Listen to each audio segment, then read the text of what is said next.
പിശാച് ഭൂഷ്ക് പറയുന്നവർ അഥവാ കള്ളം പറയുന്നവൻ മാത്രമല്ല, അതിൻ്റെ അപ്പനുമാണ്. സ്ത്രീയിലൂടെയാണ് ഈ സാത്താനും അതുപോലെ പാമ്പും മനുഷ്യകുലത്തിലേക്ക് പ്രവേശിച്ചെങ്കിൽ ആ സ്ത്രീയിലൂടെ തന്നെ രക്ഷകൻ ഈ ഭൂമിയിലേക്ക് വന്ന് നമുക്ക് രക്ഷയും തന്നു. ഈ പ്രാർത്ഥിക്കാൻ വേണ്ടി കൊണ്ടുവന്നിരുന്ന ആ സ്ത്രീ പെരുവിരലിൽ കാലുകുത്തി ഇങ്ങനെ കറങ്ങാൻ തുടങ്ങി. ഞാൻ ഉറക്കെ വിളിക്കും, മക്കളെ ഇങ്ങോട്ട് വാ, അതിൻ്റെ അടുത്ത് പോകല്ലേ പോകല്ലേ, അത് വെറും മെഴുകാണ്, അത് വാക്സാണ്, അത് പ്രതിമയാണ്, സ്റ്റാച്ചു ആണ്. Satan is A killer, Jesus is a giver of life, life giver. യുവതലമുറ മുഴുവൻ പോവുകയാണ്, മന്ത്രവാദത്തിൻ്റെ ആ ഒരു ലോകത്തിലേക്ക് പോവുകയാണ്. സാത്താൻ്റെ ഭാഷയാണ് സംസാരിക്കുന്നത്. അതുകൊണ്ടാണ് കള്ളസത്യം ചെയ്യരുത് ക്രിസ്ത്യൻ മാർക്കിൻ്റെ രീതിയിലാണ്. ദൈവം വാസ്തവമായിട്ടും ഇത് തിന്നരുതെന്നൊക്കെ കൽപ്പിച്ചിട്ടുണ്ടോ? സാത്താന്യ പ്രവർത്തനങ്ങളെ തിരിച്ചറിയുന്നത് എങ്ങനെയാണ്?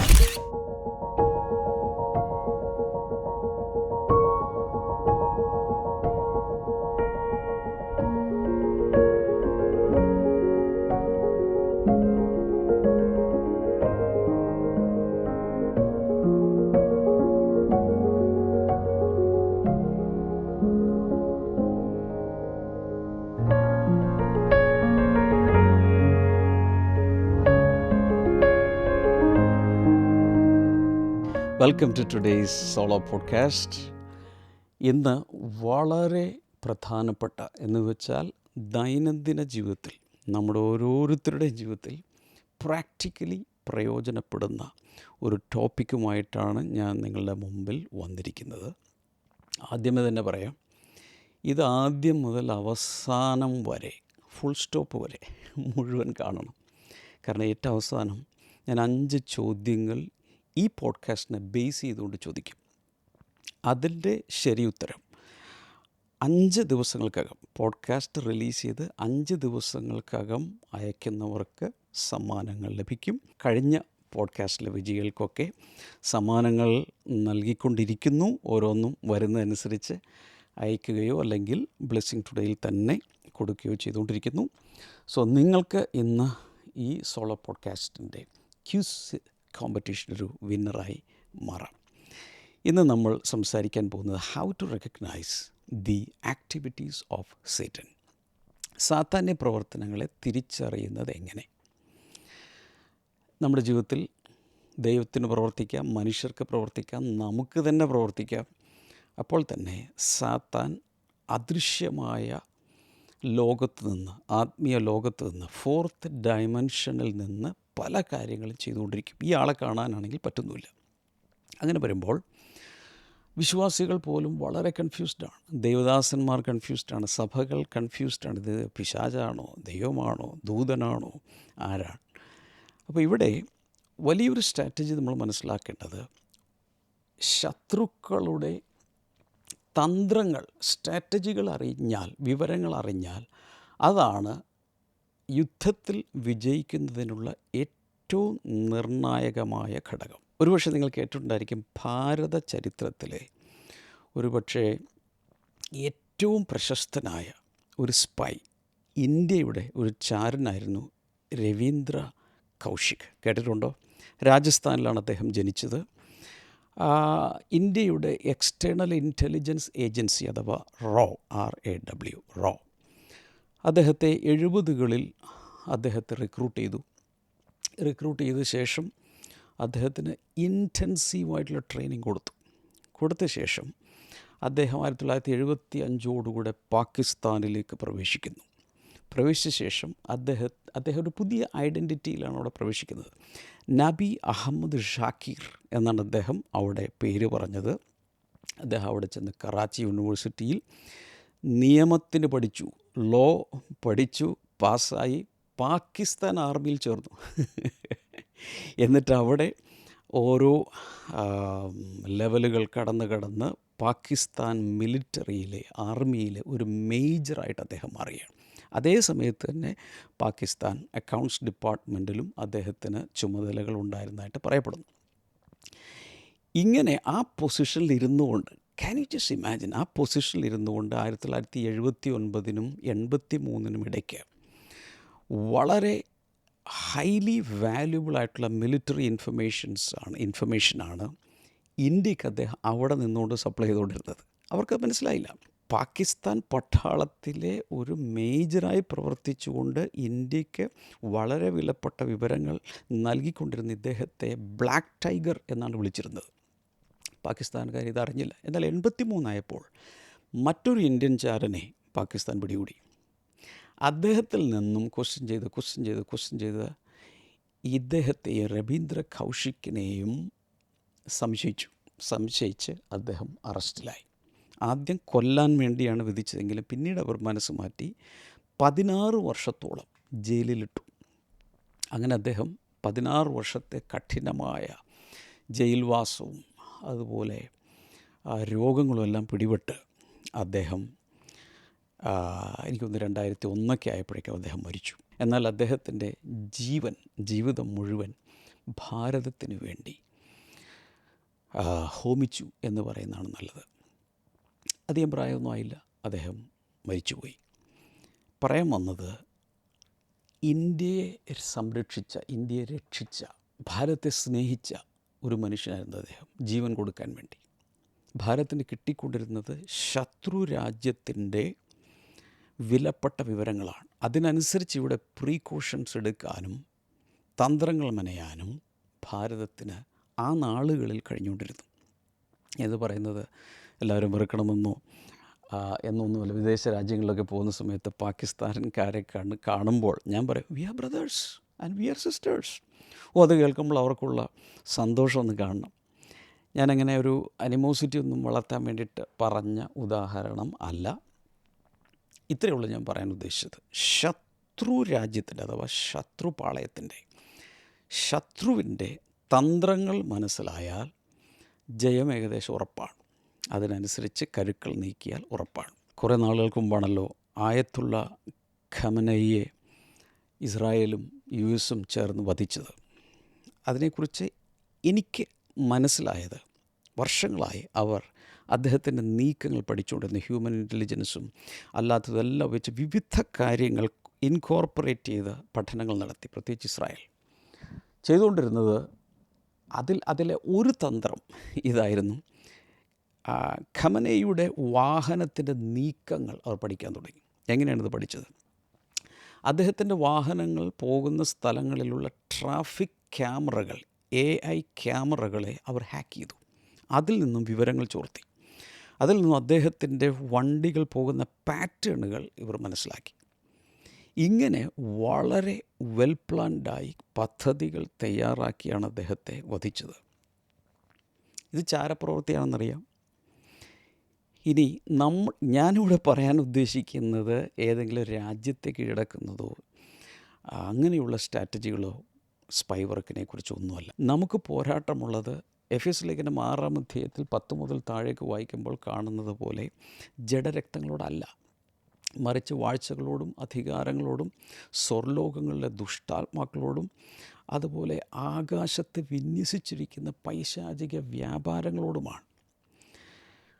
ആ തന്ത്രങ്ങൾ നമ്മൾ മനസ്സിലാക്കിയാൽ നമ്മുടെ ജീവിതത്തിൽ വിക്ടറി, ദൈനംദിന ജീവിതത്തിൽ ഒരു വിജയകരമായ ക്രിസ്തീയ ജീവിതം, ശുശ്രൂഷ മുന്നിലേക്ക് നയിക്കാൻ നമുക്ക് സാധിക്കും. നമുക്കൊന്ന് പ്രാർത്ഥിച്ചാലോ? കർത്താവേ, പരിശുദ്ധാത്മാവ് ഈ പോഡ്കാസ്റ്റിലേക്ക് വന്ന് സംസാരിക്കുന്ന വ്യക്തിയെയും കേൾക്കുന്ന വ്യക്തികളെയും അങ്ങ് അനുഗ്രഹിച്ച് കാര്യാദികൾ മനസ്സിലാക്കാനും അറിവിന് വേണ്ടിയിട്ടല്ല കർത്താവേ, ഞങ്ങളുടെ ജീവിതത്തിൽ ഒരു വലിയ ജയജീവിതം നയിക്കുവാൻ വെളിപാട് പുസ്തകം 2-ലും 3-ലൊക്കെ കാണുന്ന പോലെ ജയിക്കുന്നവന് ഞാൻ ഇന്നത് കൊടുക്കും, ജയിക്കുന്നവരായി മാറാൻ നീ ഞങ്ങളെല്ലാവരെയും സഹായിക്കണമേ.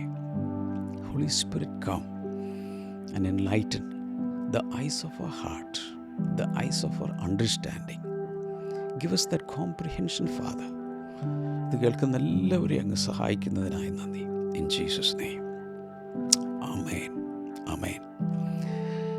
ഞാൻ കാര്യത്തിലോട്ട് കയറുന്നതിന് മുമ്പ് ഈ പോഡ്കാസ്റ്റ് കാണുന്ന എല്ലാവരോടും ഒരു റിക്വസ്റ്റുണ്ട്. നിങ്ങളെവിടെ നിന്നാണ് ഇത് കാണുന്ന സ്ഥലം, ഒരുപക്ഷെ കേരളത്തിലാണെങ്കിൽ ജില്ല, അല്ലെങ്കിൽ അറിയപ്പെടുന്ന സ്ഥലങ്ങളാണെങ്കിൽ, എല്ലാമൊന്നും എനിക്കറിയില്ലല്ലോ. മറ്റ് സംസ്ഥാനങ്ങളിൽ നിന്നാണെങ്കിൽ അറ്റ്ലീസ്റ്റ് ആ സംസ്ഥാനം അല്ലെങ്കിൽ ആ മെയിൻ സിറ്റി ടൗൺ, മറ്റ് രാജ്യങ്ങളിൽ നിന്നാണെങ്കിൽ അതും സമയവും ഒന്ന് ദയവായി ടൈപ്പ് ചെയ്തിടാമോ? എനിക്കൊന്നറിയാൻ ആകാംക്ഷയുണ്ട്. നിങ്ങൾ എവിടെ നിന്നെല്ലാം കാണുന്നു, ഈ കാര്യങ്ങളൊക്കെ ഒന്നറിയാൻ ആകാംക്ഷയുണ്ട്. അപ്പോൾ തന്നെ ഇന്ന് നമ്മൾ പ്രധാനമായും മനസ്സിലാക്കാൻ പോകുന്ന ടോപ്പിക് ഒന്ന് ടൈപ്പ് ചെയ്തിടുക. How to recognise the activities of Satan. Type ചെയ്യുക, കമൻറ്റ് സെക്ഷനിൽ ടൈപ്പ് ചെയ്യുക. സാത്താൻ്റെ പ്രവർത്തനങ്ങളെ തിരിച്ചറിയുന്നത് എങ്ങനെയാണ് ഒന്ന് ടൈപ്പ് ചെയ്തിടുക. നമുക്ക് സാത്താൻ്റെ വിവിധ പ്രവർത്തനങ്ങളെക്കുറിച്ച് മനസ്സിലാക്കാൻ എളുപ്പവഴി പറയാം. 1, ദൈവവചനം. 2, ദൈവത്തിൻ്റെ പരിശുദ്ധാത്മാവ്. ദൈവവചനത്തിൽ ഏകദേശം അത് വിവരിച്ച് പറഞ്ഞിട്ടുണ്ട്. അത് കൂടാതെ ആത്മാക്കളുടെ വിവേചനം എന്നൊരു കൃപാവരം ഉപയോഗിച്ചും സാത്താന്യ പ്രവൃത്തികളെ നമുക്ക് പെട്ടെന്ന് മനസ്സിലാക്കാൻ കഴിയും. അപ്പം അതിൽ ഇന്ന് ഫോക്കസ് ചെയ്യാൻ പോകുന്ന പ്രധാനമായി ദൈവവചനത്തിൽ സാത്താൻ്റെ പ്രവർത്തനങ്ങളെക്കുറിച്ചും അവൻ്റെ തന്ത്രങ്ങളെക്കുറിച്ചും പറഞ്ഞിരിക്കുന്ന ഭാഗങ്ങൾ അനലൈസ് ചെയ്തൊരു ലിസ്റ്റ് അങ്ങ് തരാൻ പോവുക. Are you ready? ഇതൊന്ന് കുറിച്ച് വയ്ക്കുക. അതുപോലെ ഞാൻ ഒത്തിരി വചനങ്ങൾ പറയും, അതത് സമയത്ത് ടൈപ്പ് ചെയ്തെടുക്കണം. കമൻറ്റ് സെക്ഷനിൽ ആക്റ്റീവായിട്ടുള്ളവരൊക്കെ കമൻറ്റ് സെക്ഷനിൽ ടൈപ്പ് ചെയ്തിട്ടുകൊണ്ടേയിരിക്കുക. വചനങ്ങളൊക്കെ ടൈപ്പ് ചെയ്തിടുക. മൊബൈൽ ആപ്പിൽ നിന്ന് അപ്പോൾ തന്നെ എടുക്കുക, കോപ്പി ചെയ്ത് ഇതിലേക്ക് ഇടുക. ഇംഗ്ലീഷിലോ മലയാളത്തിലോ വഴങ്ങുന്ന ഭാഷയിലെല്ലാം ചെയ്യാം. 2 കൊരിന്ത്യർ 2:11, 2 Corinthians 2:11 പറയുന്നത്, for we are not unaware of his schemes. സാത്താൻ്റെ തന്ത്രങ്ങളെ നിങ്ങൾ അറിയാത്തവരല്ലല്ലോ. അതിൻ്റെ അർത്ഥം നമുക്കറിയാം, വെളിപ്പെട്ടിട്ടുണ്ട്. സാത്താൻ്റെ പ്രവർത്തന രീതികൾ നമുക്ക് വെളിപ്പെട്ടിട്ടുണ്ട്. ഈ രവീന്ദ്ര കൗശിക്കിലൂടെ ഭാരതത്തിന്, ഇന്ത്യക്ക് പാകിസ്ഥാൻ്റെ തന്ത്രങ്ങളെ മനസ്സിലാക്കാൻ കഴിഞ്ഞതുപോലെ ആയത്തുള്ള ഖമനേയിയുടെ ആ നീക്കങ്ങൾ അവർ ഹാക്ക് ചെയ്തും മറ്റ് പല രീതിയിലും കണ്ടെത്തിയതുപോലെ അതിനെ എക്സ്പോസ് ചെയ്യുന്ന, റിവീൽ ചെയ്യുന്ന ഒരു പരിപാടി വചനത്തിലൂടെ കർത്താവ് ചെയ്തിട്ടുണ്ട്. അതും പരിശുദ്ധാത്മാവാണ് ചെയ്തത്. എന്നാൽ ആത്മാക്കളുടെ വിചനം ഞാൻ നേരത്തെ പറഞ്ഞത്, ഒരു വ്യക്തി വരുമ്പോൾ അയാളിലൂടെയുള്ള ചിലതൊക്കെ അറിയാൻ പെട്ടെന്ന് ആത്മാക്കളുടെ വിവേചനം, ഡിസേണിങ് ഓഫ് സ്പിരിറ്റ്സ് എന്ന കൃപാവരം ഉപയോഗിക്കാൻ കഴിയും. എനിക്ക് അനേക പ്രാവശ്യം അങ്ങനെയുള്ള അനുഭവങ്ങൾ ഉണ്ടായിട്ടുണ്ട്. സാത്താൻ്റെ തന്ത്രങ്ങളെ അറിയാത്തവർ അല്ലല്ലോ. അതിൻ്റെ അർത്ഥം കർത്താവ് തുറന്നു കാട്ടിയിരിക്കുന്നു. അതിനാൽ തന്നെ സാത്താനെ ജയിക്കുവാൻ ദൈവമക്കൾക്ക് വളരെ എളുപ്പമാണ്. പരിശുദ്ധാത്മാവ് നമ്മെ സഹായിക്കുകയും ചെയ്യും. ഞാൻ വളരെ വേഗത്തിൽ മുന്നിലേക്ക് പോകുന്നു. തന്ത്രങ്ങൾ, പ്രവർത്തന രീതികൾ ഓരോന്നോരോന്നായിട്ട് പറയാൻ പോവുക. നമ്പർ 1 എഴുതി വെക്കുക, ഡിസീവിങ്, വഞ്ചിക്കുക, വഞ്ചന. ഉൽപ്പത്തി പുസ്തകം 3-ാം അധ്യായത്തിൻ്റെ 4-5 വചനങ്ങൾ, 2 കൊരിന്ത്യർ 11:3 ഇവിടെയൊക്കെ കാണുമ്പോൾ സാത്താൻ ആദ്യത്തെ കുടുംബത്തെ, പ്രത്യേകിച്ച് ആദ്യത്തെ കുടുംബത്തിലെ ഭാര്യയെ അഥവാ ഹവ്വയെ ഉപായത്തിൽ ചതിച്ചു അഥവാ വഞ്ചിച്ചു.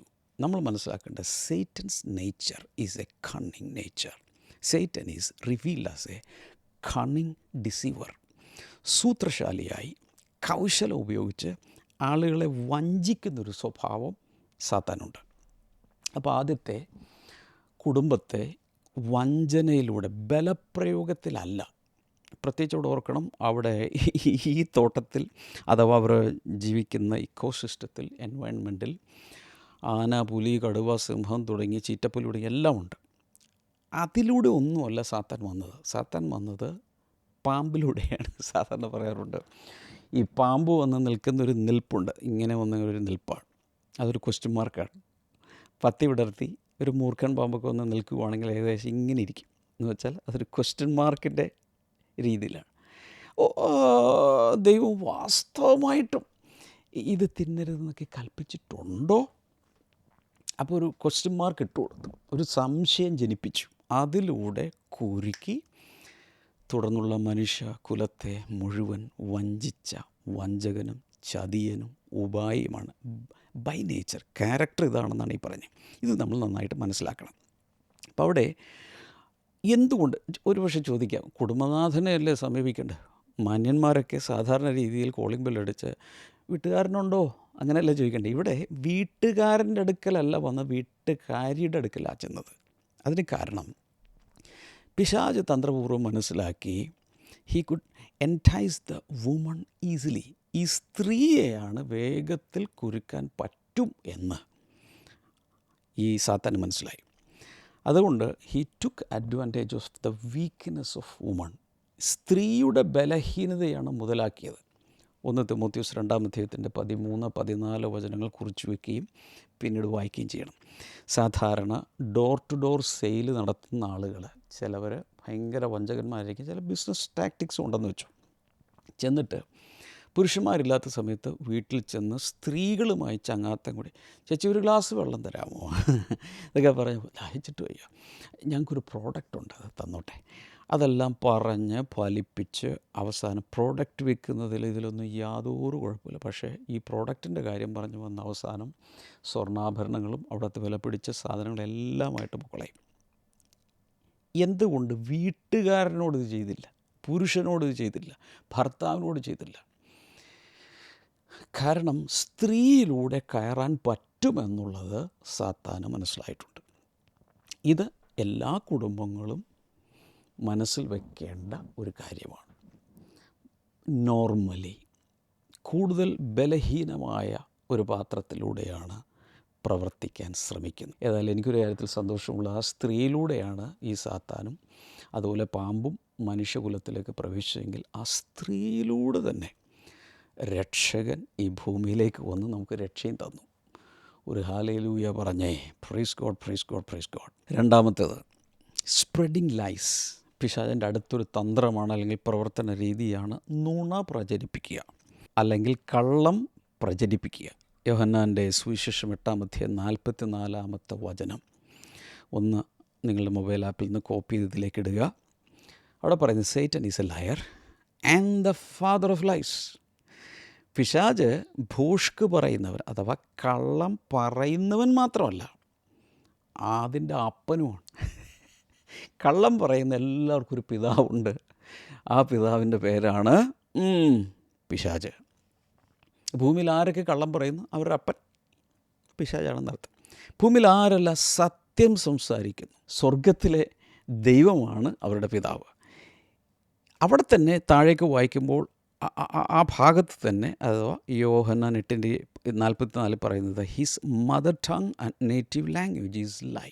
സാത്താൻ്റെ മാതൃഭാഷ, പ്രാദേശിക ഭാഷ ഏതാണെന്ന് ചോദിച്ചാൽ അത് കള്ളമാണ്. അതാണ് അവൻ്റെ ഭാഷ. അങ്ങനെയെങ്കിൽ ദൈവത്തിൻ്റെ മക്കളുടെ ഭാഷ എന്താണ്? സത്യമാണ്. അപ്പോൾ സാത്താൻ്റെ പ്രത്യേകത, അവൻ കള്ളമേ പറയൂ, കള്ളം പ്രചരിപ്പിക്കും. സത്യമായ ഏതെങ്കിലും പറയുന്നുണ്ടെങ്കിൽ അതിൻ്റെ പുറകിലെ മോട്ടീവ് വേറെയാണ്, അസത്യത്തിലേക്ക് നയിക്കാൻ വേണ്ടി. ഇവിടെയാണ് ഈ വളരെ ട്രിക്കിയാണ്, ഡിസെപ്റ്റീവാണെന്ന് മനസ്സിലാക്കേണ്ടത്. അവിടെ വീണ് പോകരുത്. ഏതെങ്കിലും ഒരു വ്യക്തി കള്ളം പറയുകയോ കള്ളസാക്ഷ്യം പറയുകയോ തെറ്റായ ഇൻഫർമേഷൻ കൊടുക്കുകയോ ചെയ്താൽ അവിടെ സംഭവിക്കുന്നത് സാത്താൻ്റെ ഭാഷയാണ് സംസാരിക്കുന്നത്. അതുകൊണ്ടാണ് കള്ളസത്യം ചെയ്യരുത് എന്ന് കർത്താവ് കൽപ്പനയിട്ടത്.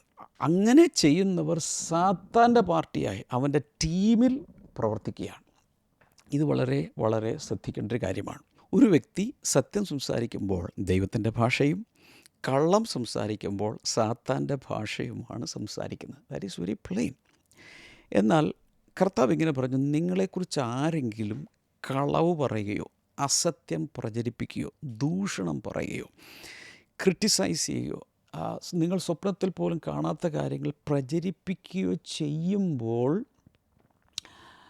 നിങ്ങൾ ഡിപ്രസ്ഡ് ആവണ്ട, നിങ്ങൾ ടെൻഷൻ അടിക്കണ്ട, നിങ്ങൾ തൂങ്ങിച്ചാകണ്ട, പകരം തുള്ളിച്ചാടിക്കോ. കാരണം സ്വർഗത്തിൽ നിങ്ങളുടെ പ്രതിഫലം വലുതത്രേ. കാരണം അങ്ങനെയാണ് അതിനെ ജയിക്കാൻ സാധിക്കുന്നത്. Price God. Number 3, accusing. അടുത്തത് കുറ്റം ചുമത്തുക, അപവാദം പറയുക, കുറ്റാരോപണങ്ങൾ നടത്തുക. വെളിപാട് പുസ്തകം 12-ാം അധ്യായത്തിൻ്റെ 10-ാം വചനം വായിച്ചു നോക്കുക. രാപകൽ ദൈവസന്നിധിയിൽ സഹോദരന്മാരെ കുറ്റം പറയുന്ന അപവാദിയെ തള്ളിയിട്ടു. അപ്പോൾ അവിടെ സാത്താൻ്റെ ഒരു പ്രവൃത്തി എന്ന് പറയുന്നത് രാവും പകലും, രാപകൽ ദൈവമക്കളെ, ദൈവദാസന്മാരെ ദൈവസന്നിധിയിൽ ചെന്ന് അവൻ ചെയ്യുന്നത് കണ്ടില്ലേ? അവൾ ചെയ്യുന്നത് ശരിയല്ലല്ലോ, എന്നിട്ട് നീ സപ്പോർട്ട് ചെയ്യുന്നു. നിൻ്റെ ആ വേലി ഒന്ന് പൊളിച്ച് നോക്ക്. നീ ഇത്ര സപ്പോർട്ട് ചെയ്തിട്ടല്ലേ പിന്മാറ്റത്തിൽ പോകാത്തത്? അതൊക്കെ ഒന്ന് മാറ്റി നോക്ക്. അവൻ നിൻ്റെ മുഖത്ത് നോക്കി ത്യജിച്ച് പറയും. ഇങ്ങനെയൊക്കെ പറഞ്ഞ് ദൈവത്തിൽ നിരന്തരം രാപകൽ കുറ്റം ചുമത്തുന്ന ഒരു അപവാദം. അവൻ്റെ ഒരു പേര് കൂടി ദ അക്യൂസർ എന്ന് പറഞ്ഞാൽ പിശാചാണ്. ദ അക്യൂസർ അവൻ്റെ ടൈറ്റിലാണ്. അവൻ്റെ ഒരു ഒരു ഒരു ഒരു ഓണററി ടൈറ്റിലായിട്ട് കൊടുത്തിരിക്കുന്ന ഒന്നാണ് ദ അക്യൂസർ അഥവാ അപവാദി. പക്ഷെ ഇവിടെ ഒരു വലിയ ആശ്വാസം നമുക്കുള്ളത്, എത്രത്തോളം ഇത് ശ്രദ്ധിച്ച് കേൾക്കണം, എത്രത്തോളം നിങ്ങളെക്കുറിച്ച് പിശാച് ദൈവസന്നിധിയിൽ നേരിട്ട് ഹാജരായി തെളിവുകൾ നിരത്തി അപവാദം പറഞ്ഞാലും അതിനാൽ വശീകരിക്കപ്പെടുന്നവനല്ല സ്വർഗത്തിലെ പിതാവ്. കൈയങ്ങ് ഉയർത്തിയിരിക്കുന്ന സ്ഥലത്തിരുന്നുകൊണ്ട് ഒരു വലിയ ഹാലേലൂയ പറഞ്ഞോ, സാത്താൻ പിന്നെ 7 അയൽപക്കത്തുണ്ടാവില്ല.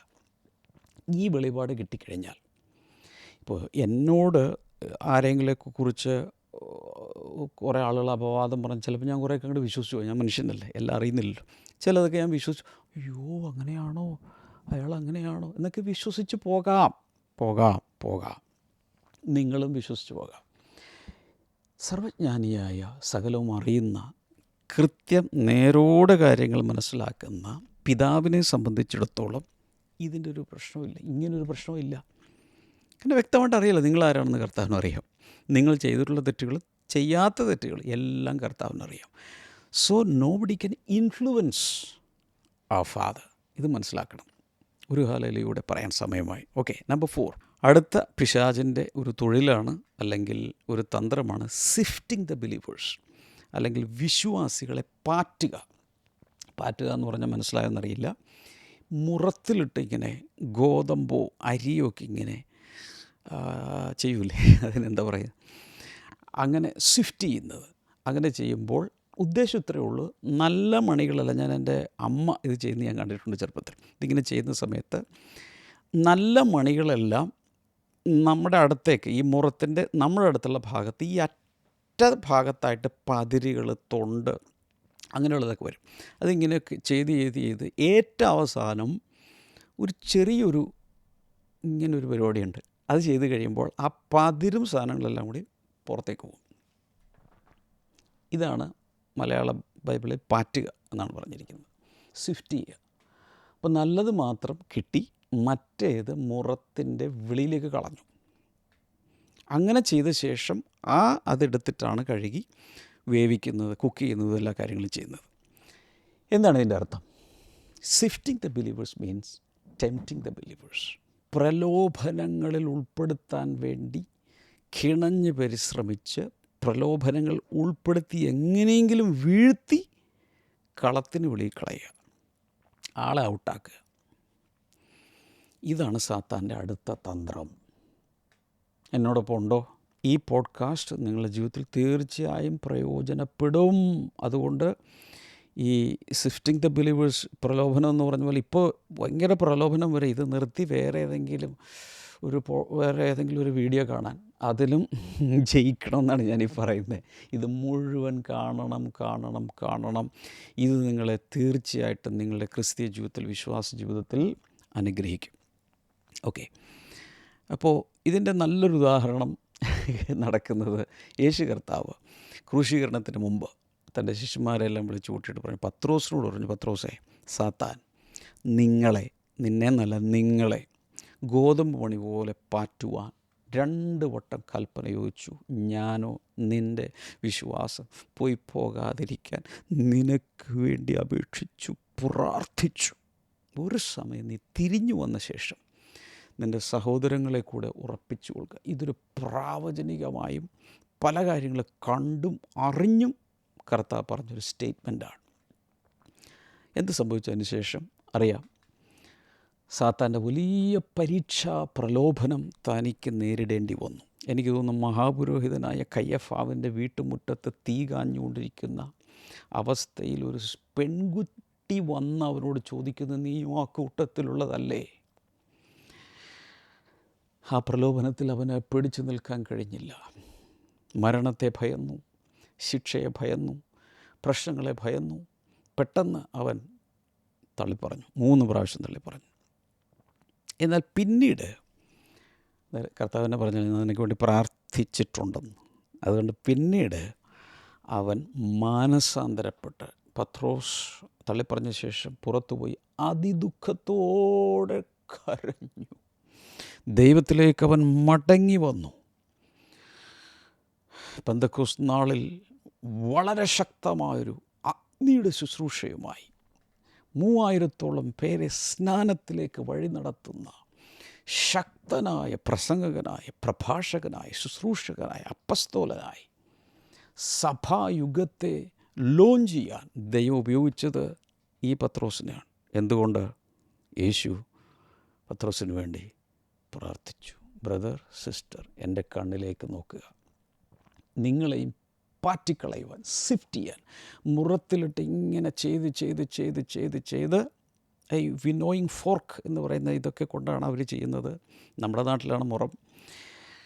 എങ്ങനെയെങ്കിലും നിന്നെ പുറത്ത് കളയാൻ, വിശ്വാസ ജീവിതത്തിൽ നിന്ന് തന്നെ തെറിപ്പിച്ച് കളയാൻ പിശാച പദ്ധതികൾ ഒരുക്കും. പക്ഷേ നിനക്ക് വേണ്ടി പ്രാർത്ഥിക്കുന്ന ഒരു യേശു ഉണ്ടെന്നുള്ള കാര്യം മറന്ന് പോകരുത്. 2 വലിയ മധ്യസ്ഥ പ്രാർത്ഥനക്കാർ നിനക്ക് വേണ്ടിയുണ്ട്. 1 റോമാലേഖനം 8:26 വചനത്തിൽ പരിശുദ്ധാത്മാവ് അകത്ത് വസിച്ചുകൊണ്ട് പ്രാർത്ഥിക്കുകയാണ്. 2, എൻ്റെ ഓർമ്മ ശരിയാണെങ്കിൽ എബ്രായലേഖനം 7:25 വചനപ്രകാരം യേശു കർത്താവ് മഹാപുരോഹിതനായി പിതാവിൻ്റെ വലതുഭാഗത്തിരുന്നു കൊണ്ട് നമുക്ക് വേണ്ടി മധ്യസ്ഥ പ്രാർത്ഥന കഴിച്ചുകൊണ്ടിരിക്കുന്നു. വാവ്! അതുകൊണ്ട് സാത്താൻ ഇതുപോലെ സിഫ്റ്റ് ചെയ്യാൻ വേണ്ടി വന്നാലും അതിനപ്പുറത്ത് കർത്താവ് നമ്മെ ഓരോരുത്തരെയും പ്രാർത്ഥിച്ചിട്ടുള്ളതുകൊണ്ട്, അവൻ പ്രാർത്ഥിച്ചുകൊണ്ടിരിക്കുന്നതുകൊണ്ട് നമുക്കതിലൊരു വലിയ ജയമുണ്ട്. വീണ്ടും ഒരു ഹല്ലേലൂയ പറയാം. ആമേൻ. മോഷ്ടിക്കുക, കൊല്ലുക, മുടിക്കുക, അല്ലെങ്കിൽ മോഷ്ടിക്കുക, അറക്കുക, മുടിക്കുക. അടുത്ത അതാണ് യോഹന്നാൻ 10:10. ഇതിനെ പറയുന്നത് this is the vocation or profession of Satan. സാത്താൻ്റെ മുഖ്യ തൊഴിൽ, അവൻ്റെ ഉദ്യോഗം എന്ന് പറയുന്ന പരിപാടി ഇതാണ്. എൻ്റെ മെയിൻ പരിപാടി ഇതാണ്. എന്തൊക്കെയാണ്? മോഷ്ടിക്കുക, അറക്കുക, മുടിക്കുക. ഒന്ന് കമൻറ്റ് സെക്ഷനിൽ ടൈപ്പ് ചെയ്തിടുക. Steal, kill and destroy. അതുപോലെ യോഹന്നാൻ 10:10 നിങ്ങളുടെ മൊബൈൽ ആപ്പിൽ നിന്ന് കോപ്പി ചെയ്ത് ദയവായി കമൻറ്റ് സെക്ഷനിലേക്ക് ഇട്ട് വയ്ക്കുക. ഞാൻ പറയുന്ന പ്രധാന കാര്യങ്ങളെല്ലാം എല്ലാവരും കമൻറ്റ് സെക്ഷനിൽ ആക്റ്റീവ് ആകണം. അവിടെയാണ് വിപ്ലവം നടക്കുന്നത്. ഓക്കെ. അപ്പം ഇവിടെ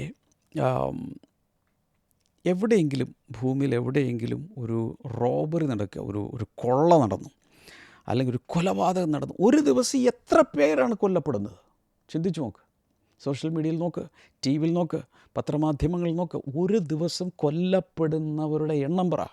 ഒരു ദിവസം, ഒരു 24 hours പാസ് ചെയ്യുന്ന സമയത്ത് എത്ര പേരാണ് ഈ ഭൂമിയിൽ കൊല്ലപ്പെടുന്നത്? പുറയിലാരാ? This guy. സാത്താൻ്റെ തന്ത്രങ്ങൾ അറിയാത്തവരല്ലല്ലോ. ഇവൻ ആരാ? അവൻ്റെ പ്രധാന തൊഴിലെന്താണ്?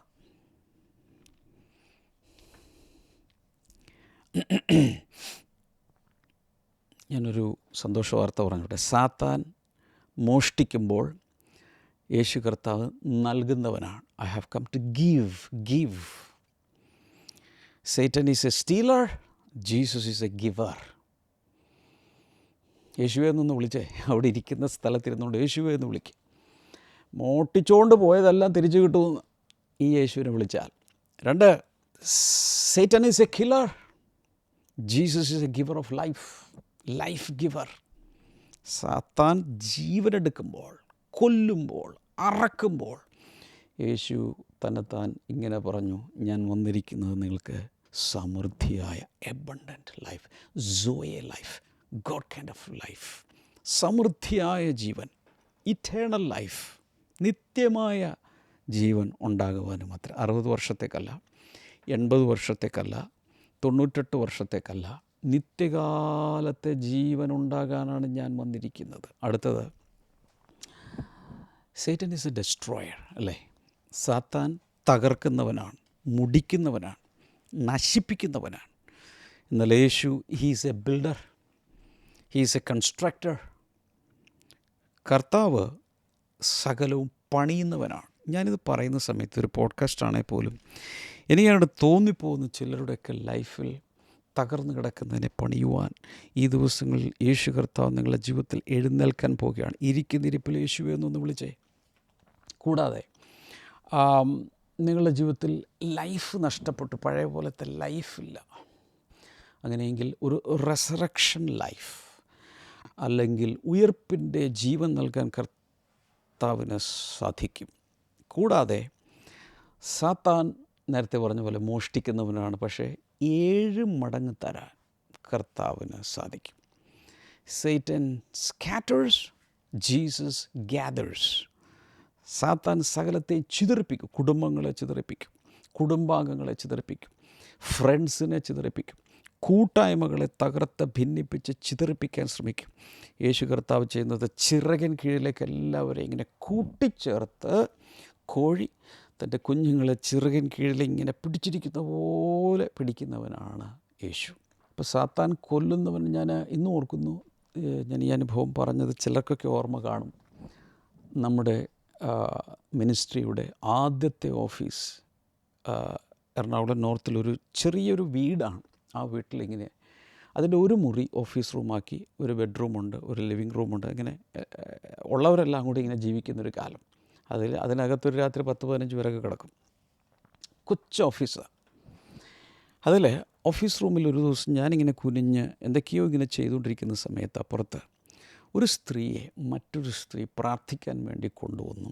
അപ്പോൾ ക്ഷമ സിസ്റ്റർ അടുത്ത് വന്ന് ആദ്യം എന്തോ കൗൺസിലിംഗ് ഇരുന്ന് ഒക്കെ പ്രാർത്ഥിച്ച് എന്നെ കൊണ്ടുകൂടെ പ്രാർത്ഥിപ്പിക്കാൻ വേണ്ടി ഒന്ന് ഓഫീസിൻ്റെ വാതിൽ തുറന്നു. ഞാനിങ്ങനെ എന്താണ് ഏതാണെന്നൊന്നും അറിയില്ല, ഇങ്ങനെ ചുമ്മാ ഇങ്ങനെ നോക്കുകയല്ല, ഈ പ്രാർത്ഥിക്കാൻ വേണ്ടി കൊണ്ടുവന്നിരുന്ന ആ സ്ത്രീ പെരുവിരലിൽ കാലുകുത്തി ഇങ്ങനെ കറങ്ങാൻ തുടങ്ങി. കൃത്യം ഒരു പമ്പരം ഒരാണിയിൽ കറങ്ങുന്ന പോലെ സ്പിൻ ചെയ്യുകയാണ് ഇങ്ങനെ. അപ്പോൾ ഞാൻ ഇതെന്ത് പ്രതിഭാസം? ഞാൻ അങ്ങ് ഇറങ്ങിച്ചെന്നു. യേശുവിൻ്റെ നാമത്തിൽ ഈ സ്ത്രീയെ കൊല്ലുവാൻ വേണ്ടി കയറിയിരിക്കുന്ന പിശാചെ പുറത്തു പോകുന്നു പറയുമല്ല, അവരടിച്ച് വീണ് ആ പൈശാചിക ശക്തികൾ വെളിയിലേക്ക് പോയി. ഞാൻ പറഞ്ഞല്ലോ, പരിശുദ്ധാത്മാവ് he's a spirit of discernment. വിവേചിക്കുന്നവനാണ് പരിശുദ്ധാത്മാവ്. നമ്മുടെ അകത്തുള്ള പരിശുദ്ധാത്മാവിൽ നമുക്കറിയാൻ കഴിയും ഇത് ഏത് ദുരാത്മാവാണ്, ഏത് ടൈപ്പാണ്. അവൾ മരിക്കണം എന്ന് അവളുടെ അകത്ത് ഒരു ടെൻഡൻസി കൊണ്ടുവരുന്ന, സൂയിസൈഡൽ തോട്ട്സ് കൊണ്ടുവരുന്ന ഒരു പിശാചാണ് അവളുടെ അകത്ത് കയറിയത്. It was A demon of death. ഇതുപോലെ അനേകർ ഇതുപോലെ പരിശുദ്ധാത്മാവ് പ്രവർത്തിക്കുമ്പോൾ മാനിഫെസ്റ്റ് ചെയ്യുന്നതും വിട്ടുപോകുന്നതും പതിറ്റാണ്ടുകളായി ഞാൻ കണ്ടിട്ടുണ്ട്. പിശാച് വരുന്നത് സ്റ്റീൽ, കിൽ, ഡെസ്ട്രോയ്. നിങ്ങളുടെ ജീവിതത്തിൽ ഇതുപോലെ എന്തെങ്കിലും നടന്നിട്ടുണ്ടോ? ഇതിന്ന് പരിശുദ്ധാത്മാവ് വെളിപ്പെടുത്തുകയാണ്. നിങ്ങൾക്കും വിടുതൽ പ്രാപിക്കുക. ഇരിക്കുന്ന സ്ഥലത്ത് ഇരുന്നുകൊണ്ട് എല്ലാം നിങ്ങൾ മറന്നു കൈകൾ ഉയർത്തി വാ തുറന്ന് വിളിക്കുക, യേശുവേ, ഉറക്കെ വിളിക്കുക. ആ യേശു നിങ്ങളെ വിടുവിക്കും. ഒരുപക്ഷെ നിങ്ങൾ ദൂരെ ആയിരിക്കാം, തമ്മിൽ കാണാൻ യാതൊരു സാധ്യതയുമില്ല. നോ പ്രോബ്ലം, കാണണ്ട, യേശു കണ്ടാൽ മതി. നിങ്ങളായിരിക്കുന്ന സ്ഥലത്തിരുന്നുകൊണ്ട് വിളിച്ചോ. നിങ്ങളുടെ കുടുംബത്തിൽ നിന്നും മോഷ്ടിച്ചുകൊണ്ട് പോയത്, നിങ്ങളുടെ കുടുംബത്തിൽ നിന്നും ജീവൻ കളഞ്ഞത്, നിങ്ങളുടെ കുടുംബത്തിൽ നശിപ്പിച്ചത്, അതിനെല്ലാം തിരിച്ച് പണിയാനും തിരിച്ചു തരാനും 2 മടങ്ങോ ഇരട്ടിയായിട്ടോ 7 മടങ്ങോ ഒക്കെ ആയി തരാൻ യേശുവിന് സാധിക്കും. വീണ്ടും സകലരും കൈകളെ ഉയർത്തി ഹല്ലേലൂയ എന്ന് പറഞ്ഞു. നമ്പർ 6, ഡിവൗറിങ്, വിഴുങ്ങുക. ടൈപ്പ് ചെയ്തിടുക എല്ലാവരും. ഞാനീ പറയുന്ന ഓരോന്നും നമ്പർ കൂടെ അടിച്ചുകൊണ്ട്, എത്ര നമ്പറാണ് ഞാൻ പറയുന്നത് അതനുസരിച്ച് നമ്പർ അടിച്ച് ഇംഗ്ലീഷിലോ മലയാളത്തിലോ ടൈപ്പ് ചെയ്തിടുക. നമ്പർ 6, ഡിവൗറിങ്, അഥവാ വിഴുങ്ങുക. 1 പത്രോസ് 5:8. അതും നിങ്ങൾ മൊബൈൽ ആപ്പിൽ നിന്ന് copy ചെയ്തൊന്നിടണേ. 1 Peter chapter 5 verse number 8 അവിടെ പറയുന്നത്, നിങ്ങളുടെ പ്രതിയോഗിയായ പിശാച് അലറുന്ന സിംഹം പോലെ ആരെ വിഴുങ്ങേണ്ടു എന്ന് തിരിഞ്ഞ് ചുറ്റി തിരിഞ്ഞിങ്ങനെ നടക്കുന്നു. നിങ്ങളുടെ പ്രതിയോഗിയായ, ദാറ്റ് മീൻസ് അഡ്വേഴ്സറി, ശത്രുവായ പിശാച് ആരെ വിഴുങ്ങേണ്ടു എന്ന് തിരഞ്ഞ് എവിടെ നടക്കുന്നത്? നിങ്ങളുടെ എന്ന് പറയുമ്പോൾ വിശ്വാസ സമൂഹത്തിനകത്ത്, സഭയ്ക്കകത്ത് എന്ന് വെച്ചാൽ വീണ്ടും ജനിച്ച ദൈവമക്കളെന്നറിയപ്പെടുന്നവരുടെ അടുക്കലാണ് ആരെ ഞാൻ വിഴുങ്ങാൻ വേണ്ടി നടക്കുക. ഇത് പിശാചിൻ്റെ ഒരു പ്രവർത്തനമാണ്. പക്ഷേ അവിടെ പത്രോസ് എഴുതുന്നത് വളരെ ശ്രദ്ധിച്ച് മനസ്സിലാക്കണം. നിങ്ങളെ പ്രതിയോഗിയായ പിശാച് ആയ സിംഹം എന്നല്ല പറഞ്ഞിരിക്കുന്നത്. സിംഹത്തെ പോലെ. അവൻ സിംഹം അല്ല, സിംഹത്തെ പോലെ. അത് നാട്യമാണ്, അത് അഭിനയമാണ്, അത് ഫാൻസി ഡ്രസ്സാണ്. അതൊരിക്കലും വിശ്വസിക്കരുത്. പോലെ എന്നുള്ളത് നമ്മൾ മറക്കരുത്.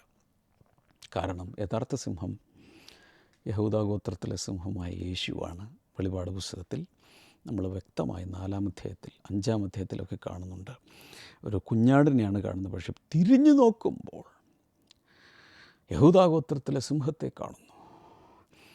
സിംഹം, കുഞ്ഞാട്, ലയൺ ആൻഡ് ലാം, ഈ രണ്ട് മുഖങ്ങളും അവനിൽ നമ്മൾ കാണുകയാണ്. പരദേശി മോക്ഷയാത്ര എന്ന പുസ്തകം ജോൺ ബനിയൻ എഴുതിയ പുസ്തകം എത്ര പേർ വായിച്ചിട്ടുണ്ട്? ഞാനതിനെക്കുറിച്ച് കൂടെ പരാമർശിക്കാറുണ്ട്. രക്ഷിക്കപ്പെട്ട ആദ്യ നാളുകളിൽ ഞാൻ വായിച്ച പുസ്തകങ്ങളിൽ ഒന്ന് ആണ് ദ പിൽഗ്രിംസ് പ്രോഗ്രസ്. നിങ്ങൾക്കത് ഏതെങ്കിലും ക്രിസ്ത്യൻ സ്റ്റോറിലോ ഒരുപക്ഷെ ആമസോണിലൊക്കെ വാങ്ങിക്കാൻ കിട്ടും. ഇംഗ്ലീഷോ മലയാളമോ എല്ലാ ഭാഷകളിലും ഉണ്ടെന്നാണ് എൻ്റെ വിചാരം. കൂടാതെ അതിൻ്റെ യൂട്യൂബിൽ അതിൻ്റെ ഫിലിമുണ്ട്, അതിൻ്റെ മൂവിയുണ്ട്. ഏതെങ്കിലുമൊക്കെ ഒന്ന് കാണുക. അതിലെ മെയിൻ ക്യാരക്ടറിൻ്റെ പേര് ക്രിസ്ത്യൻ എന്നാണ്. ക്രിസ്ത്യാനി നാശപട്ടണത്തിൽ നിന്നും സ്വർഗപട്ടണത്തിലേക്ക് പോകുന്നൊരു യാത്രക്കാരനായിട്ടാണ് ക്രിസ്ത്യാനിയെ അവതരിപ്പിക്കുന്നത്. അദ്ദേഹം ഇങ്ങനെ പോകുന്ന സമയത്ത് വളരെ ഡീറ്റെയിൽഡായിട്ടുള്ള അദ്ദേഹം ജയിലിൽ കിടന്ന് സ്വപ്നങ്ങൾ കണ്ട് എഴുതിയ one of the greatest allegorical work in English language എന്നാണ് പറയപ്പെടുന്നത്. അപ്പം അങ്ങനെ പൊയ്ക്കൊണ്ടിരിക്കുന്ന സമയത്ത് വഴിയിൽ ഒരു സിംഹം ഇങ്ങനെ കിടക്കുകയാണ്. ക്രിസ്ത്യാനി ഇങ്ങനെ പോവുക മോക്ഷപട്ടണത്തിലേക്ക് കറക്റ്റ് പോകുന്ന സമയത്ത് കാണുന്ന എന്താണ്? ഒരു വലിയ സിംഹം ഇങ്ങനെ കിടക്കുകയാണ്. അപ്പോൾ ഒത്തിരി വഴിയാത്രക്കാർ ഈ സിംഹത്തെ കണ്ടിട്ട് പെട്ടെന്ന് യൂട്ടേൺ എടുത്ത് തിരിച്ചു പോയിക്കൊണ്ടിരിക്കുകയാണ്. എന്നാൽ ഈ ക്രിസ്ത്യാനി എന്ന് പറയുന്ന ഈ കഥാനായകൻ, ഹീറോ, അദ്ദേഹം കുറച്ചുകൂടി ഒന്ന് മുമ്പോട്ട് പോയി നോക്കാം എന്ന് വിചാരിച്ച് നോക്കിയപ്പോൾ ഈ സിംഹം ചത്തിരിക്കുക, ജീവനില്ല. It was a dead lion. പക്ഷെ ആയിരക്കണക്കിന് യാത്രക്കാർ തിരിച്ചുപോയി. എന്ന് വെച്ചാൽ മോക്ഷപട്ടണത്തിലേക്ക് പോകാതെ അവർ ഭയന്നിട്ട് തിരിച്ചുപോയി. പക്ഷെ വാസ്തവത്തിൽ ഈ സിംഹം ചത്തിരിക്കുക. It was a dead lion. അതാണ് ഞാൻ പറഞ്ഞത്. ഒത്തിരി പേര് പിശാചിനെ കണ്ട് അവൻ്റെ അഭിനയങ്ങളും ഒക്കെ കണ്ട് പിശാചിനെ പേടിച്ചിട്ട് സ്വർഗത്തിലോട്ട് പോകാതെ, ദൈവത്തിലേക്ക് പോകാതെ അവർ തിരിച്ചു പോവുകയാണ്. സാത്താനെ പിടിച്ചു. ഇങ്ങനെ പേടിക്കേണ്ട ആവശ്യം. ഒത്തിരി പേർക്ക് സാത്താനെ ഭയമാണ്. പക്ഷെ നമ്മൾ മനസ്സിലാക്കേണ്ടത് അവൻ സിംഹമല്ല, ഇതൊരു അഭിനയമാണ്, പ്രച്ഛന്നവേഷമാണ്. അതുകൊണ്ട് പേടിക്കരുത്. ഒരു ബ്ലെസ്സിങ് ഫെസ്റ്റിവൽ നടന്ന ശേഷം എല്ലാവർക്കും വേണ്ടി ഞാൻ പ്രാർത്ഥിക്കാൻ വേണ്ടി നിൽക്കുകയാണ്. Long Q. അപ്പോൾ ഒരു പ്രായമുള്ളൊരമ്മ എൻ്റെ അടുക്കൽ വന്നിട്ട് അടക്കിപ്പിടിച്ച സ്വരത്തിൽ ചെവിയിൽ പറയാം, വിസ കിട്ടാത്ത കുറേ പാർട്ടികൾ വീട്ടിൽ വരുന്നുണ്ട്. അപ്പം ഞാനിങ്ങനെ അതിശയിച്ച്, വിസ കിട്ടാത്തവർ വീട്ടിൽ വരുന്നുണ്ട്. അപ്പോൾ ഏത് രാജ്യത്തോട്ടുള്ളതാണ്? UAE-യിലോട്ടാണോ എങ്ങോട്ടാണെന്നുള്ളത്? അപ്പം ഞാൻ ചോദിച്ചു, ആർക്കാ വിസ കിട്ടാത്ത വീട്ടിൽ? അല്ല ബ്രദറെ, വിസ കിട്ടാത്ത പാർട്ടികൾ വീട്ടിൽ വന്ന് ശല്യം ചെയ്യുന്നു. ഇങ്ങനെ പറഞ്ഞ പിന്നെയാണ് തിരഞ്ഞ് നോക്കിയപ്പോഴാണ് പറഞ്ഞു വരുന്നത്, പൈശാചിക ശക്തികൾ വീട്ടിൽ വന്ന് ആക്രമിക്കുന്നു എന്നാണ് ഈ അമ്മ പറയുന്നത്. അത് പറയാൻ തന്നെ പേടിയാണ്.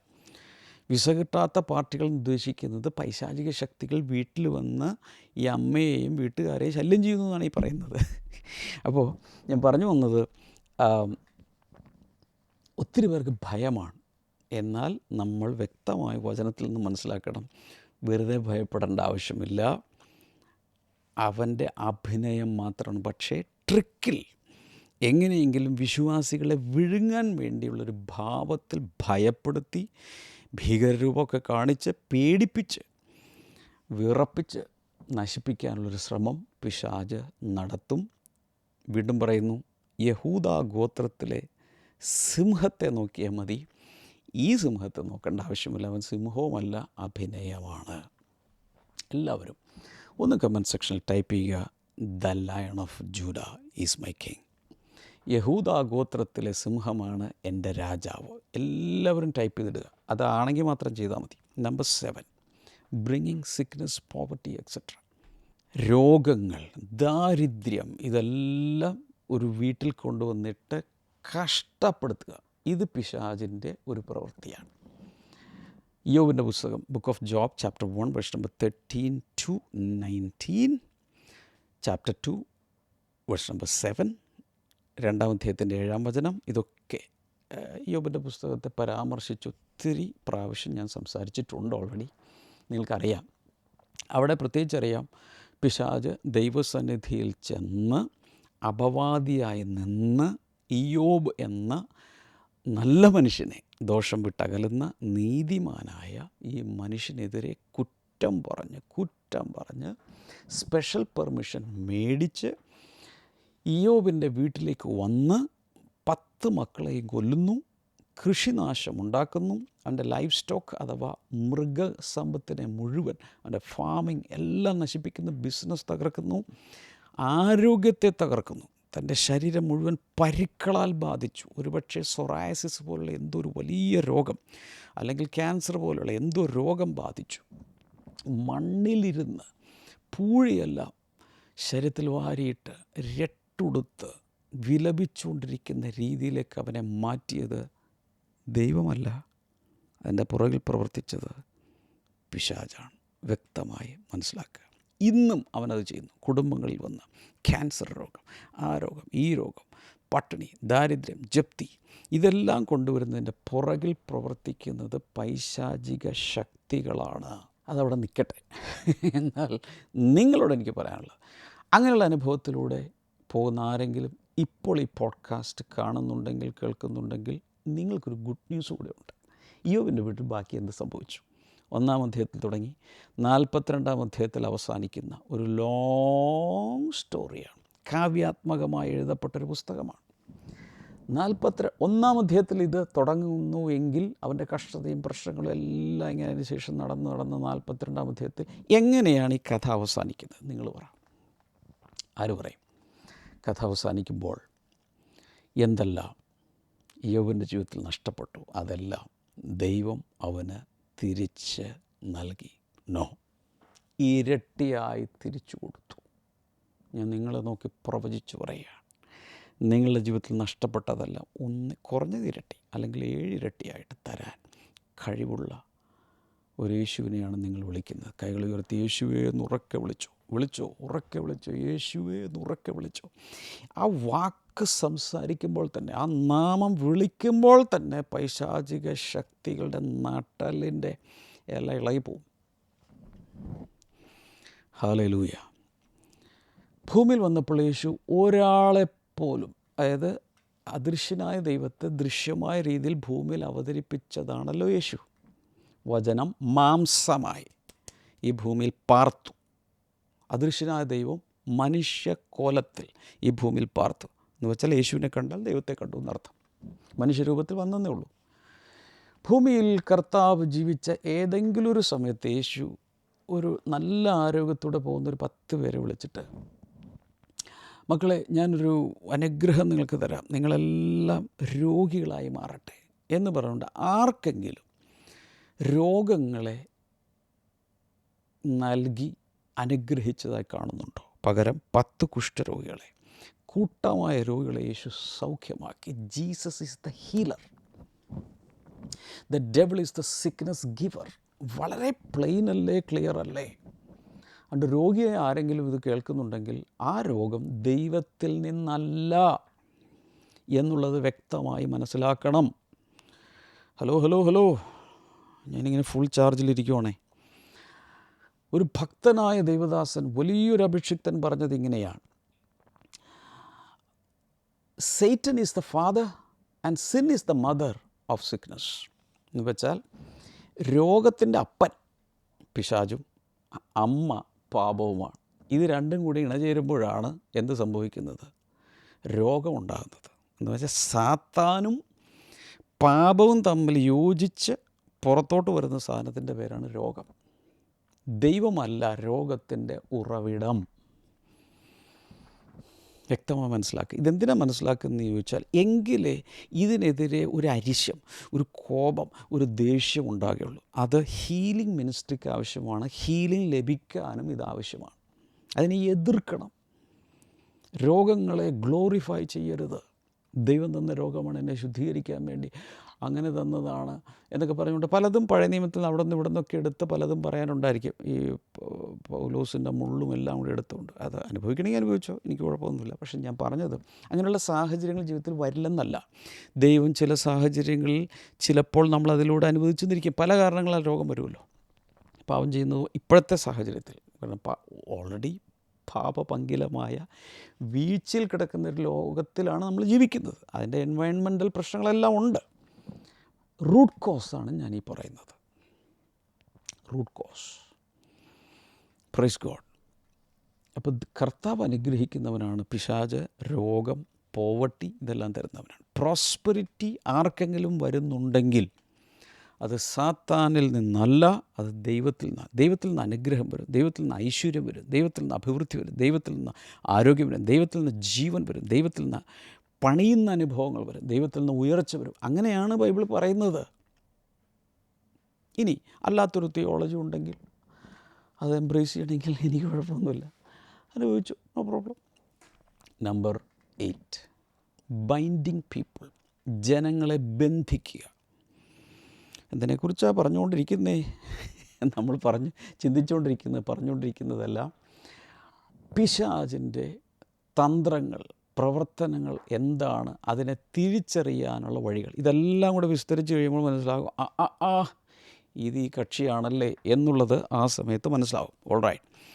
ലൂക്കോസിൻ്റെ സുവിശേഷം 13:6, റോമാലേഖനം 7-ാം അധ്യായം 14 മുതൽ 24 വരെയുള്ള വചനങ്ങൾ, ഇതൊക്കെ കൂടി എടുത്തു വരുമ്പോൾ അവിടെ നമ്മൾ കാണുന്നുണ്ട് ജനങ്ങളെ, മനുഷ്യരെ ബന്ധിക്കുന്നൊരു പരിപാടി, കെട്ടുന്ന പരിപാടി പിശാചിനുണ്ട്. അതിനാണ് പൈശാചിക ബന്ധനം, സാത്താന്യ ബന്ധനം എന്നൊക്കെ നമ്മൾ പറയുന്നത്. ബന്ധിക്കുന്ന പരിപാടി. യേശുവിൻ്റെ അടുക്കൽ കൂനിയായൊരു സ്ത്രീയെ കൊണ്ടുവരുന്നു.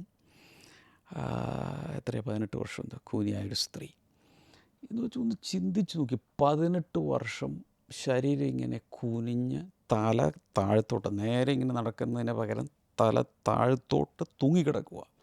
എന്ന് വെച്ചാൽ അവൾക്ക് ആകെ കാണാവുന്നത് സ്വന്തം കാലുകളാണ്. അതുപോലെ കൂനിയായി നടക്കുന്നൊരു സ്ത്രീ, അവളുടെ നട്ടൽ വളഞ്ഞൊരു ഹൈഡ്ര പോലെയായി ജീവിക്കുന്ന ഒരു സ്ത്രീ. യേശു അവളെ കണ്ടിട്ട് അവളെ, സ്ത്രീയെ, നിൻ്റെ രോഗബന്ധനം അഴിഞ്ഞിരിക്കുന്നു എന്ന് പറഞ്ഞു. അവളപ്പോൾ തന്നെ നിവർന്നു, നേരെ നിന്നു. അവളെ ചവിട്ടി തിരുമുകയോ അല്ലെങ്കിൽ മസാജ് ചെയ്യുകയോ പരിപാടികളോ ഒടിച്ചു നിർത്തുകയോ ഒന്നുമല്ല ചെയ്ത്, നിൻ്റെ രോഗബന്ധനം ഞാൻ അഴിച്ചിരിക്കുന്നു എന്ന് പറഞ്ഞു. അവളുടെ ആ പാശങ്ങൾ, അദൃശ്യമായി അവളെ കെട്ടിയിരുന്ന പൈശാചിക ബന്ധങ്ങൾ അഴിഞ്ഞപ്പോൾ അവൾ നേരെ അങ്ങ് നിവർത്തി നിന്നു. എന്നിട്ട് പറഞ്ഞു, പിശാച് 18 സംവത്സരമായി ബന്ധിച്ചിരുന്ന ഈ അബ്രഹാമിൻ്റെ മകളെ, അപ്പോൾ അവൾ അബ്രഹാമിൻ്റെ മോളാണ്, എന്ന് വെച്ചാൽ ദൈവവൈതലാണ്, തിരഞ്ഞെടുക്കപ്പെട്ട ജനമാണ്, ജാതിയാണ്, എല്ലാം ശരിയാണ്. പക്ഷേ പിശാച് ബന്ധിച്ച രോഗബന്ധനത്തിൽ അവളെ ശരീരം ഓടിച്ചു വളച്ചു കളഞ്ഞു. കർത്താവ് അതിനെ കൂളായിട്ട് അഴിച്ചും വിട്ടു. ഇങ്ങനെ പലരെ പക്ഷപാതം, ആർത്രൈറ്റിസ്, വിവിധ രീതിയിലുള്ള രോഗബന്ധനങ്ങൾ, അല്ലാത്ത ബന്ധനങ്ങൾ ഒക്കെ കൊണ്ടുവന്ന്, അത് ചില സമയത്ത് പാപങ്ങളുടെ ബന്ധനമായിരിക്കാം, അഡിക്ഷൻസ് ആയിരിക്കാം, ബാഡ് ഹാബിറ്റ്സ് ആയിരിക്കാം, പോണോഗ്രഫിയുടെ അഡിക്ഷൻ ആയിരിക്കാം, ആൽക്കഹോളിസം ആയിരിക്കാം, ഡ്രഗ്സ് ആയിരിക്കാം. പല ബന്ധനങ്ങളിൽ കുരുക്കി സ്വതന്ത്രമായി നേരെ നിന്നൊന്നും ചെയ്യാൻ കഴിയാത്ത രീതിയിലാക്കുന്ന പരിപാടി ദൈവത്തിൻ്റെ അല്ല, അത് പിശാചിൻ്റേതാണെന്ന് വ്യക്തമായി മനസ്സിലാക്കുക. യേശു എന്നൊന്ന് വിളിച്ചേ, ഉറക്കെ വിളിച്ചോ. പറ്റുവാണെങ്കിൽ എനിക്ക് എന്തൊക്കെയോ വരുന്നു, അതുകൊണ്ട് ഈ പോഡ്കാസ്റ്റ് കാണുന്ന എല്ലാവരും ജീസസ് എന്ന് ക്യാപിറ്റൽ ലെറ്ററിൽ ടൈപ്പ് ചെയ്യാം. JESUS, ജീസസ് എന്ന ക്യാപിറ്റൽ ലെറ്ററിൽ ടൈപ്പ് ചെയ്യുക. മലയാളത്തിൽ ടൈപ്പ് ചെയ്യുന്നവർ യേശു യേശു യേശു യേശു കമൻറ്റ് സെക്ഷനിൽ ധാരാളമായി ടൈപ്പ് ചെയ്തിടാമോ?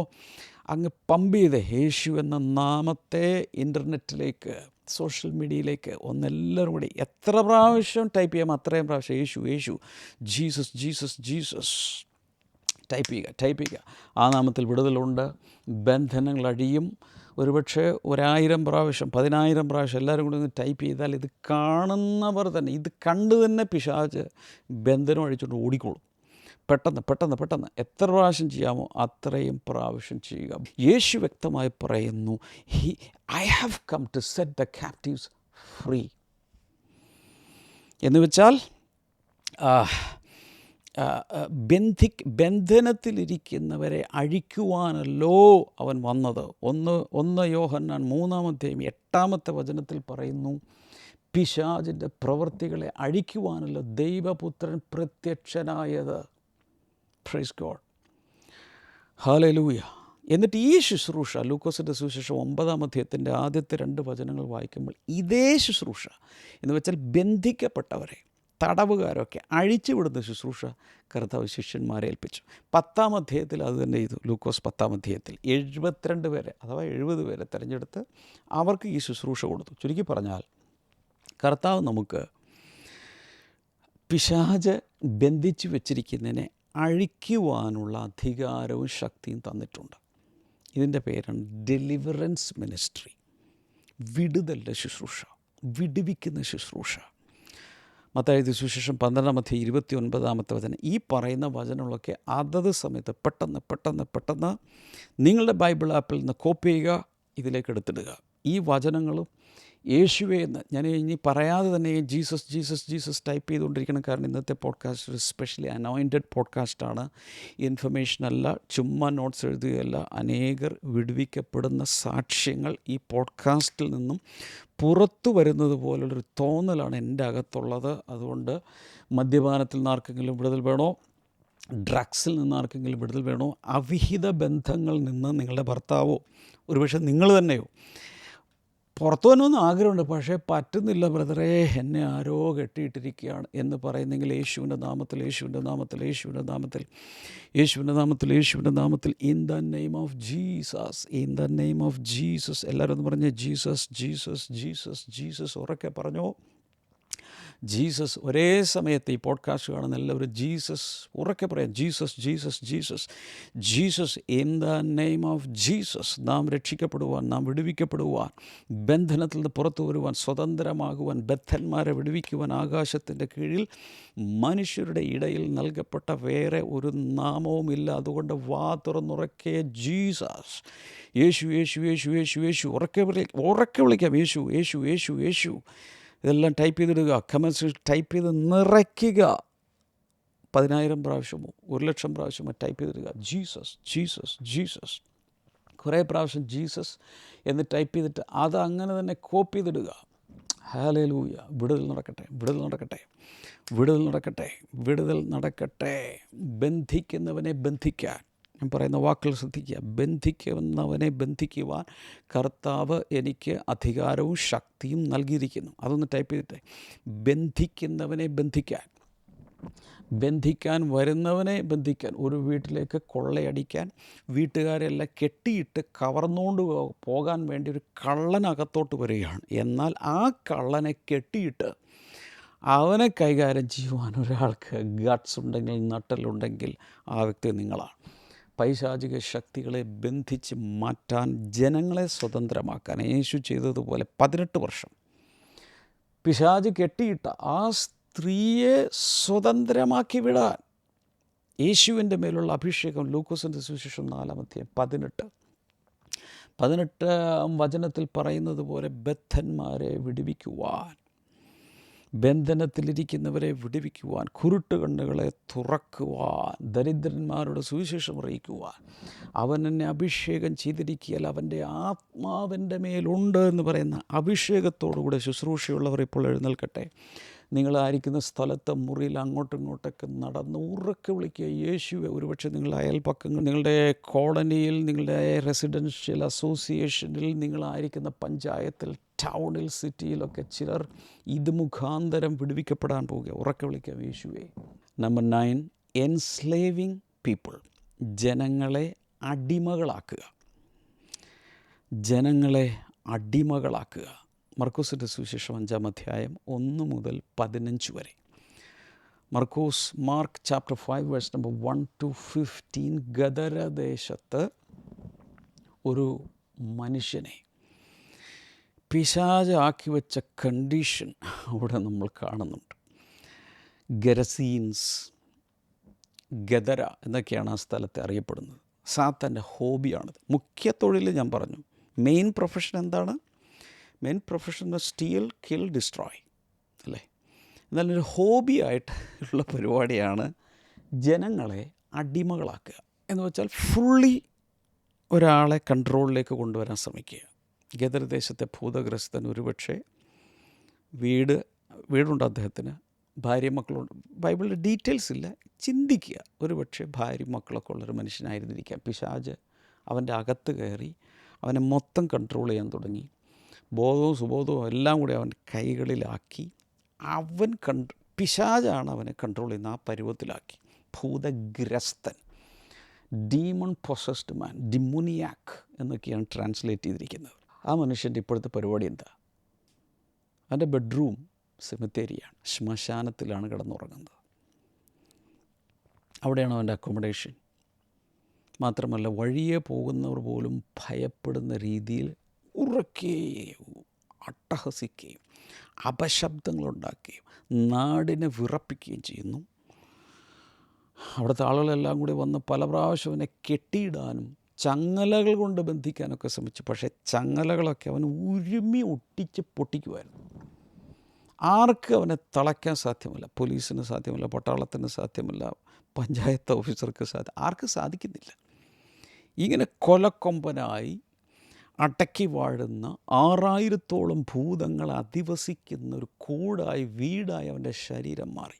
Oh my God. ഇതുപോലെ ചില വീടുകളിൽ പൈശാചിക ശക്തികൾ ചില വ്യക്തികൾ കയറി ഭ്രാന്തുണ്ടാക്കുക, മെൻ്റൽ പേഷ്യൻസ് ആക്കുക, മദ്യപാനത്തിലേക്ക് കൊണ്ടുപോവുക. Thank you Jesus. അതുപോലെ അബ്യൂസിലേക്ക് കൊണ്ടുപോവുക, റേപ്പിലേക്ക് കൊണ്ടുപോവുക, ജീവിതം മുഴുവൻ തകർക്കുക, പുകവലി, പിന്നെ പല ടൈപ്പ് സാധനങ്ങളുണ്ടല്ലോ, സെക്ഷൽ സിൻസ്, ഇതിലൊക്കെ കൊണ്ടുവന്ന് എൻസ്ലേവ് ചെയ്ത് അടിമകളാക്കി വയ്ക്കുക. യേശു ഭൂമിയിലേക്ക് വന്നത് ഞാൻ നേരത്തെ പറഞ്ഞ പോലെ 1 യോഹന്നാൻ 3:8 പറയുന്ന പോലെ പിശാച് ഇങ്ങനെ പ്രവർത്തിച്ചിരിക്കുന്ന സകല പണികളെയും അഴിച്ച് പണിയാൻ, അഴിച്ച് കളയാൻ, പൊളിച്ചു കളയാനാണ് യേശു ഈ ഭൂമിയിലേക്ക് വന്നത്. ഈ പോഡ്കാസ്റ്റിലൂടെ എനിക്ക് സെൻസ് ചെയ്യുന്ന ഞാൻ പറയാം, ആ അഭിഷേകം റിലീസ്ഡ് ആകുന്നുണ്ട്. ഭ്രാന്ത് പിടിച്ചവർ സൗഖ്യമാകട്ടെ. മാനസിക രോഗത്തിന് ഇപ്പോൾ ട്രീറ്റ്മെൻറ്റ് എടുക്കുന്നവർ ഒരുപക്ഷെ സൈക്കോളജിസ്റ്റിനെ കണ്ടുകൊണ്ടിരിക്കുന്നു, സൈക്യാട്രിസ്റ്റിനെ കണ്ടുകൊണ്ടിരിക്കുന്നു, സൈക്യാട്രിക് മെഡിസിൻസ് നിരന്തരമായി കഴിച്ചുകൊണ്ടിരിക്കുന്നു. ഇതൊക്കെയായിട്ടും വിടുതലില്ലാത്ത കേസുകൾ. അങ്ങനെയുള്ളവർ, ആ വീട്ടുകാർ കൈകൾ ഉയർത്തിപ്പിടിച്ച് ഉറക്കെ ചങ്കിൻ്റെ അകത്ത്, നീ ഇവിടെ ഒരു നമ്മൾ പറയില്ല നാടൻ ഭാഷയിൽ കൂമ്പെന്നൊക്കെ പറയും, അവിടെ നിന്ന് വിളിക്കുക, യേശുവേ എന്നുറക്കെ വിളിക്കുക. ഒരു വലിയ സ്വാതന്ത്ര്യം ദൈവകൃപയാൽ ബ്ലെസ്സിങ് ടുഡേയുടെ പ്രവർത്തനങ്ങളിലൂടെ, ബ്ലെസ്സിങ് ടുഡേ TV പ്രോഗ്രാമുകളിലൂടെ, ബ്ലെസ്സിങ് ടുഡേ സോഷ്യൽ മീഡിയയിലൂടെ, ബ്ലെസ്സിങ് ഫെസ്റ്റിവലുകളിലൂടെ, പ്രെയർ കോൾ സെൻറ്ററിലൂടെ, നമ്മുടെ നിരവധിയായ ശുശ്രൂഷകരിലൂടെ ഒക്കെ ആയിരക്കണക്കിന് പേരെ കഴിഞ്ഞ അനേക വർഷങ്ങളിൽ വിടുവിച്ചെടുക്കാൻ പരിശുദ്ധാത്മാവിൻ്റെ അഭിഷേകത്തിലൂടെ പ്രവർത്തിച്ചുകൊണ്ടിരിക്കുന്നു. എത്രയോ സാക്ഷ്യങ്ങൾ നമ്മൾ കേട്ടു. ഇനിയും ലക്ഷക്കണക്കിന് സാക്ഷ്യങ്ങൾ, കോടിക്കണക്കിന് സാക്ഷ്യങ്ങൾ ഇത് കേൾക്കാൻ കിടക്കുന്നതേ ഉള്ളൂ. Hallelujah. Number 10. Hindering answers to prayers. പ്രാർത്ഥനകളുടെ മറുപടികൾക്ക് തടസ്സം സൃഷ്ടിക്കുക. ഒത്തിരി പേര് പ്രാർത്ഥിക്കുന്നുണ്ട്, പക്ഷേ പ്രാർത്ഥനയുടെ മറുപടി ലഭിക്കാത്ത രീതിയിൽ തടസ്സമുണ്ടാക്കുക. Daniel chapter 10 verse 12-21. ദാനിയേലിൻ്റെ പുസ്തകം, പ്രവാചക പുസ്തകം 10-ാം അധ്യായത്തിൻ്റെ 12 മുതൽ 21 വരെയുള്ള വചനങ്ങൾ. കഥ എല്ലാവർക്കും അറിയാം എന്നാണ് എൻ്റെ വിശ്വാസം. എന്താണ് അവിടെ കാണുന്നത്? ദാനിയേൽ പ്രാർത്ഥിക്കാനിരിക്കുന്നു. 1-ാം ദിവസം തന്നെ പ്രാർത്ഥിച്ചു, 2-ാം ദിവസം പ്രാർത്ഥിച്ചു. എത്ര ദിവസം പ്രാർത്ഥിച്ചിട്ട് മറുപടി കിട്ടുന്നില്ല. 21 ദിവസമായി പ്രാർത്ഥിക്കുന്നു. ഉപവാസത്തിലും പ്രാർത്ഥനയിലും അദ്ദേഹം ഇരിക്കുമ്പോൾ 21-ാമത്തെ ദിവസം ഒരു ദൂതനങ്ങി ഇറങ്ങി വന്നു. എന്നിട്ട് പിശാചിൻ്റെ ഒരു തന്ത്രം അവിടെ വെളിപ്പെട്ടു. ഞാൻ നേരത്തെ ആദ്യം പറഞ്ഞു തുടങ്ങിയതുപോലെ പാകിസ്ഥാൻ സൈന്യത്തിൻ്റെ, പാകിസ്ഥാൻ്റെ ഇന്ത്യക്കെതിരെയുള്ള പാകിസ്ഥാൻ്റെ നടപടികളെ അതിനകത്ത് കയറി ആ തന്ത്രങ്ങൾ അറിഞ്ഞതുപോലെ, ഒരു ഇന്ത്യൻ ചാരൻ അറിഞ്ഞതുപോലെ ഇതാ പിശാചിൻ്റെ തന്ത്രത്തെ വെളിപ്പെടുത്തുവാൻ, എക്സ്പോസ് ചെയ്യുവാൻ വേണ്ടി ഒരു ദൂതൻ ഇറങ്ങി വന്നിരിക്കുക. ദൂതൻ പറയാം, ദൈവത്തിന് ഏറ്റവും പ്രിയ പുരുഷനായ ദാനിയേലേ, നിൻ്റെ പ്രാർത്ഥനയുടെ മറുപടിയുമായിട്ട് ഞാൻ വന്നിരിക്കുക. പക്ഷേ ഞാൻ പുറപ്പെട്ടത്, ദൈവസന്നിധിയിൽ സ്വർഗത്തിൽ നിന്ന് പുറപ്പെട്ടത് 21 ദിവസങ്ങൾക്ക് മുമ്പാണ്. 3 ആഴ്ചകൾക്ക് മുമ്പ് ഞാൻ പോന്നതാണ്. പക്ഷേ ഞാനിവിടെ എത്താൻ വളരെ വൈകി. കാരണം പാർസി പ്രഭു അവിടെ വെച്ച് എന്നെ ഇങ്ങനെ തടുത്തുകൊണ്ടിരിക്കുക. അവസാനം മിഖായേൽ വന്ന് അവനെ കൈകാര്യം ചെയ്തു. അങ്ങനെയാണ് എനിക്കിവിടെ എത്താൻ പറ്റിയത്. 1-ാം ദിവസം തന്നെ നിൻ്റെ പ്രാർത്ഥനയുടെ മറുപടി വന്നതാണ്. പക്ഷേ സ്വർഗമണ്ഡലങ്ങളിൽ ഒരു വലിയ ഫൈറ്റ് നടന്നു, ഒരു ആത്മീയ യുദ്ധം നടന്നു. ഞാൻ തടുക്കപ്പെട്ടു. അതുകൊണ്ട് ഞാൻ വൈകിയതാണ്. സോറി ഫോർ ബീയിങ് ലേറ്റ് എന്ന് പറഞ്ഞുകൊണ്ടൊരു ദൂതൻ വന്ന് ഇറങ്ങി നിൽക്കുക. ഇവിടെ പൊതുവായി നമുക്ക് മനസ്സിലാക്കാവുന്നൊരു പരിപാടി, പിശാചിൻ്റെ ഒരു രീതിയാണിത്. ദൈവമക്കളുടെ പ്രാർത്ഥനകളുടെ മറുപടി താമസിപ്പിക്കുന്നൊരു പരിപാടി സാത്താൻ്റെ പ്രവർത്തനത്തിലുണ്ട്. എന്നാൽ എനിക്കൊരു സന്തോഷ വാർത്ത, പ്രത്യേകിച്ച് പുതിയ നിയമവിശ്വാസികളോട് പറയാനുള്ളത്, കർത്താവ് ഭൂമിയിലേക്ക് ഇറങ്ങിയ സമയത്ത് സ്വർഗ്ഗം അങ്ങ് തുറന്നു അല്ലേ? കർത്താവ് സ്നാനമേറ്റു, പരിശുദ്ധാത്മാവ് ഇറങ്ങുമ്പോൾ സ്വർഗം തുറന്നു.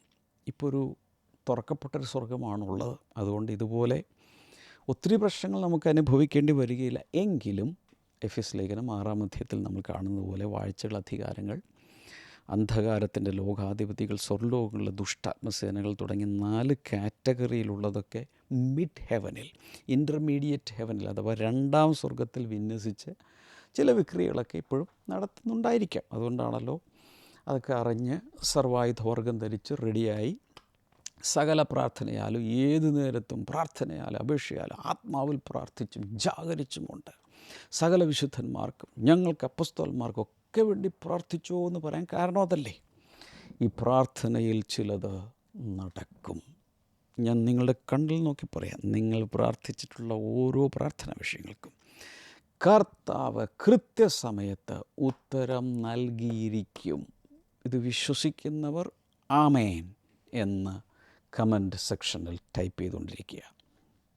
നമ്പർ 11, ഹിൻഡറിങ് വർഷിപ്പ്, ആരാധനയെ തടുക്കുക. അയ്യോ, ഇത് വളരെ വളരെ വളരെ പ്രധാനപ്പെട്ട, എല്ലാവരും ആരും നിർത്തിക്കളയില്ല പ്ലീസ്. ഈ പോഡ്കാസ്റ്റ് മുഴുവൻ കാണാം. മുഴുവൻ മീൻസ് മുഴുവൻ, എല്ലാ തന്ത്രങ്ങളും ഇന്ന് വെളിപ്പെടുത്താൻ പോവുക. ഹിൻഡറിങ് വർഷിപ്പ്, ആരാധനയെ തടുക്കുക. പുറപ്പാട് പുസ്തകം 7-ാം അധ്യായത്തിൻ്റെ 16-ാമത്തെ വചനം. അവിടെ ദൈവം തന്നെ പറഞ്ഞിട്ട് മോശെ ഫറവനോട് എന്ന് പറയുന്നു, എന്നെ ആരാധിപ്പാൻ എൻ്റെ ജനത്തെ മൊത്തം വിട്ടേക്കണം.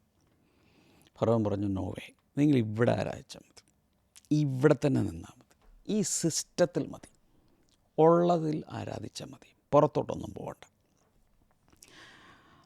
അപ്പോൾ അങ്ങനെ അറിയാലോ. പിന്നെ അങ്ങ് നടന്നത് 10 ബാധകൾ, അതിഭീകരമായ സൂപ്പർ നാച്ചുറലായ ചില കാര്യങ്ങളൊക്കെ പ്രകൃതിയിൽ അങ്ങ് നടന്നു.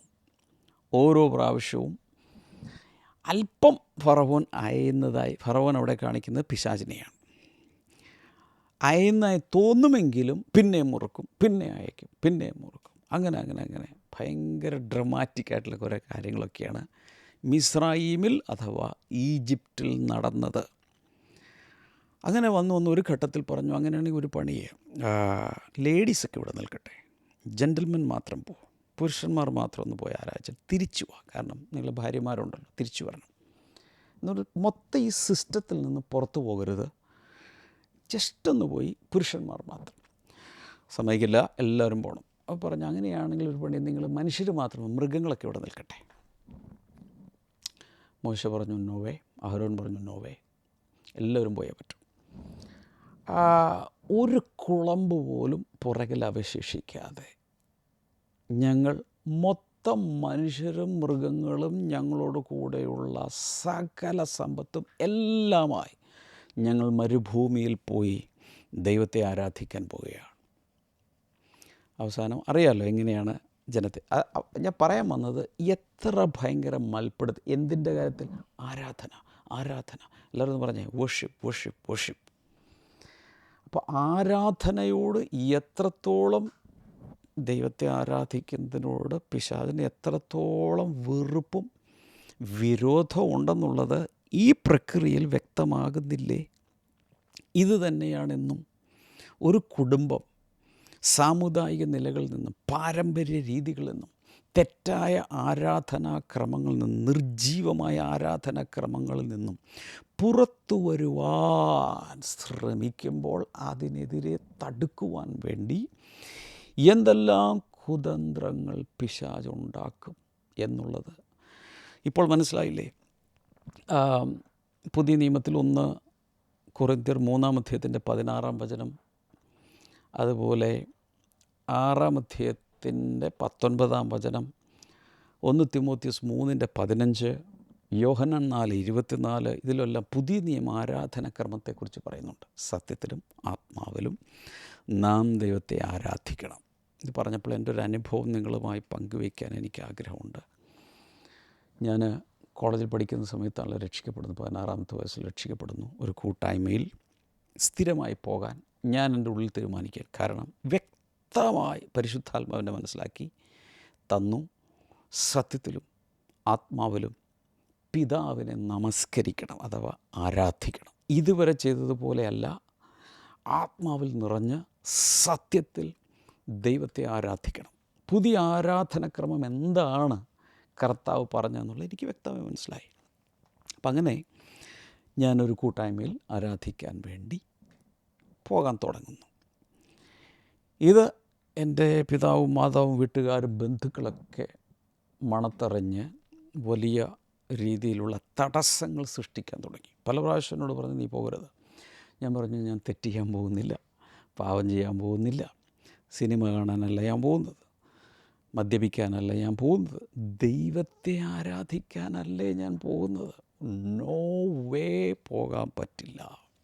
അപ്പോൾ കുറച്ച് നാൾ എല്ലാ ഞായറാഴ്ച ഇങ്ങനെ ആരാധനയ്ക്കൊക്കെ പോകാൻ തുടങ്ങിയപ്പോൾ എൻ്റെ ഫാദർ എന്നൊരു ഫാക്ടറി എംപ്ലോയിയാണ്, ഒരു കമ്പനിയിലാണ് ജോലി ചെയ്യുന്നത്. അദ്ദേഹത്തോട് ആളുകളെല്ലാം കൂടെ പറഞ്ഞു, മോനെ വിടരുത്, അവൻ വഴിതെറ്റിപ്പോവും, തെറ്റായ എന്തിലേക്കുമാണ് അവൻ പോകുന്നത്, ഭീകരമായ പലതും. എൻ്റെ ഫാദറിനോട് പറഞ്ഞു എൻ്റെ ഫാദർ ചെയ്ത പരിപാടി, ഈ കമ്പനിയിൽ അദ്ദേഹത്തിൻ്റെ ഓഫ് ഡേ വെള്ളിയാഴ്ചയാണ്. എല്ലാ വെള്ളിയാഴ്ച അദ്ദേഹത്തിന് ഓഫാണ്, സൺഡേ വർക്ക് ചെയ്യണം. എന്നാൽ അദ്ദേഹം ചെയ്ത പരിപാടി എല്ലാ ഞായറാഴ്ച അദ്ദേഹം ലീവ് എടുത്ത് വീട്ടിൽ നിൽക്കുകയാണ്. എന്തിനു വേണ്ടിയിട്ടാണ്? എന്നെ ആരാധനയിൽ പോകുന്നതിൽ നിന്ന് തടുക്കാൻ. നമുക്ക് പോരാട്ടമുള്ള ജഡരക്തങ്ങളോടല്ല, വാഴ്ചകളോട്, അധികാരങ്ങളോട്, പൈശാചിക ശക്തികളോടുമാണ്. ഞാൻ പല പ്രാവശ്യം അത് പറഞ്ഞു. പുറകിൽ പ്രവർത്തിക്കുന്നത് മനുഷ്യനല്ല, പൈശാചിക ശക്തികളാണ്. ഇതെനിക്ക് മനസ്സിലാകുന്നുണ്ട്. അങ്ങനെ അദ്ദേഹം ചെയ്തുകൊണ്ടിരുന്ന രീതി, ഇന്ന് ശനിയാഴ്ച വൈകിട്ട് എൻ്റെ ഫാദറും മദറും എല്ലാവരും കൂടി ചേർന്ന് എൻ്റെ ഞങ്ങൾ ഡ്രസ്സെല്ലാം വെക്കുന്നൊരു ഒരു ഒരു ഒരു വുഡൻ കബോർഡുണ്ട്. അതിനകത്ത് എൻ്റെ എല്ലാ ഡ്രസ്സും ഞായറാഴ്ച വൈകിട്ട് തന്നെ വെച്ച് പൂട്ടി താക്കോലെടുക്കും. അന്ന് എനിക്കൊരു സൈക്കിളാണുള്ളത്. ആ സൈക്കിളും ഏതെങ്കിലും ഞാൻ അങ്ങോട്ടും ഇങ്ങോട്ടും നീങ്ങുന്ന സമയത്ത് പൂട്ടി അതിൻ്റെ താക്കോലെടുക്കും. പിന്നെ ഞാൻ എങ്ങനെ പുറത്തു പോകും? ഇടാനൊരു ഡ്രസ്സില്ല, സൈക്കിൾ സഞ്ചരിക്കാൻ സൈക്കിളുമില്ല. എങ്ങനെ ഞാൻ പുറത്തു? അങ്ങനെ പല ആഴ്ചകൾ ഇത് മുടങ്ങി. ഒരു ദിവസം കോളേജിൽ പോയി തിരിച്ചു വന്ന വഴിക്ക് ഇടദിവസം, ഞായറാഴ്ചയിൽ ഇടദിവസം, പ്രാർത്ഥനാ സ്ഥലത്ത് ഞാൻ ചെന്നു. എന്നിട്ട് പ്രാർത്ഥിക്കാൻ പറഞ്ഞു. അപ്പോൾ ഒരു ദൈവദാസൻ എനിക്ക് വേണ്ടി പ്രാർത്ഥിച്ചിട്ട് അദ്ദേഹം, ഡാമിൽ ഞാനൊരു വിഷൻ ഇങ്ങനെ കാണുന്നു. ഡാമിൻ്റെ മുമ്പിൽ കുറേയധികം വലിയ മരത്തടികൾ കൊണ്ടുവന്നിട്ടിരിക്കുകയാണ്. പിശാച് എന്തൊക്കെയോ കൊണ്ടുവന്നിട്ട് ആരാധനയ്ക്ക് വരാത്ത രീതിയിൽ തടുത്തിരിക്കുകയാണ്. നീ അതിനെ ചാടിക്കടക്കണം, ഇല്ലെങ്കിൽ ആയുസ് മുഴുവൻ ഇങ്ങനെ ആയി പോകുന്നു.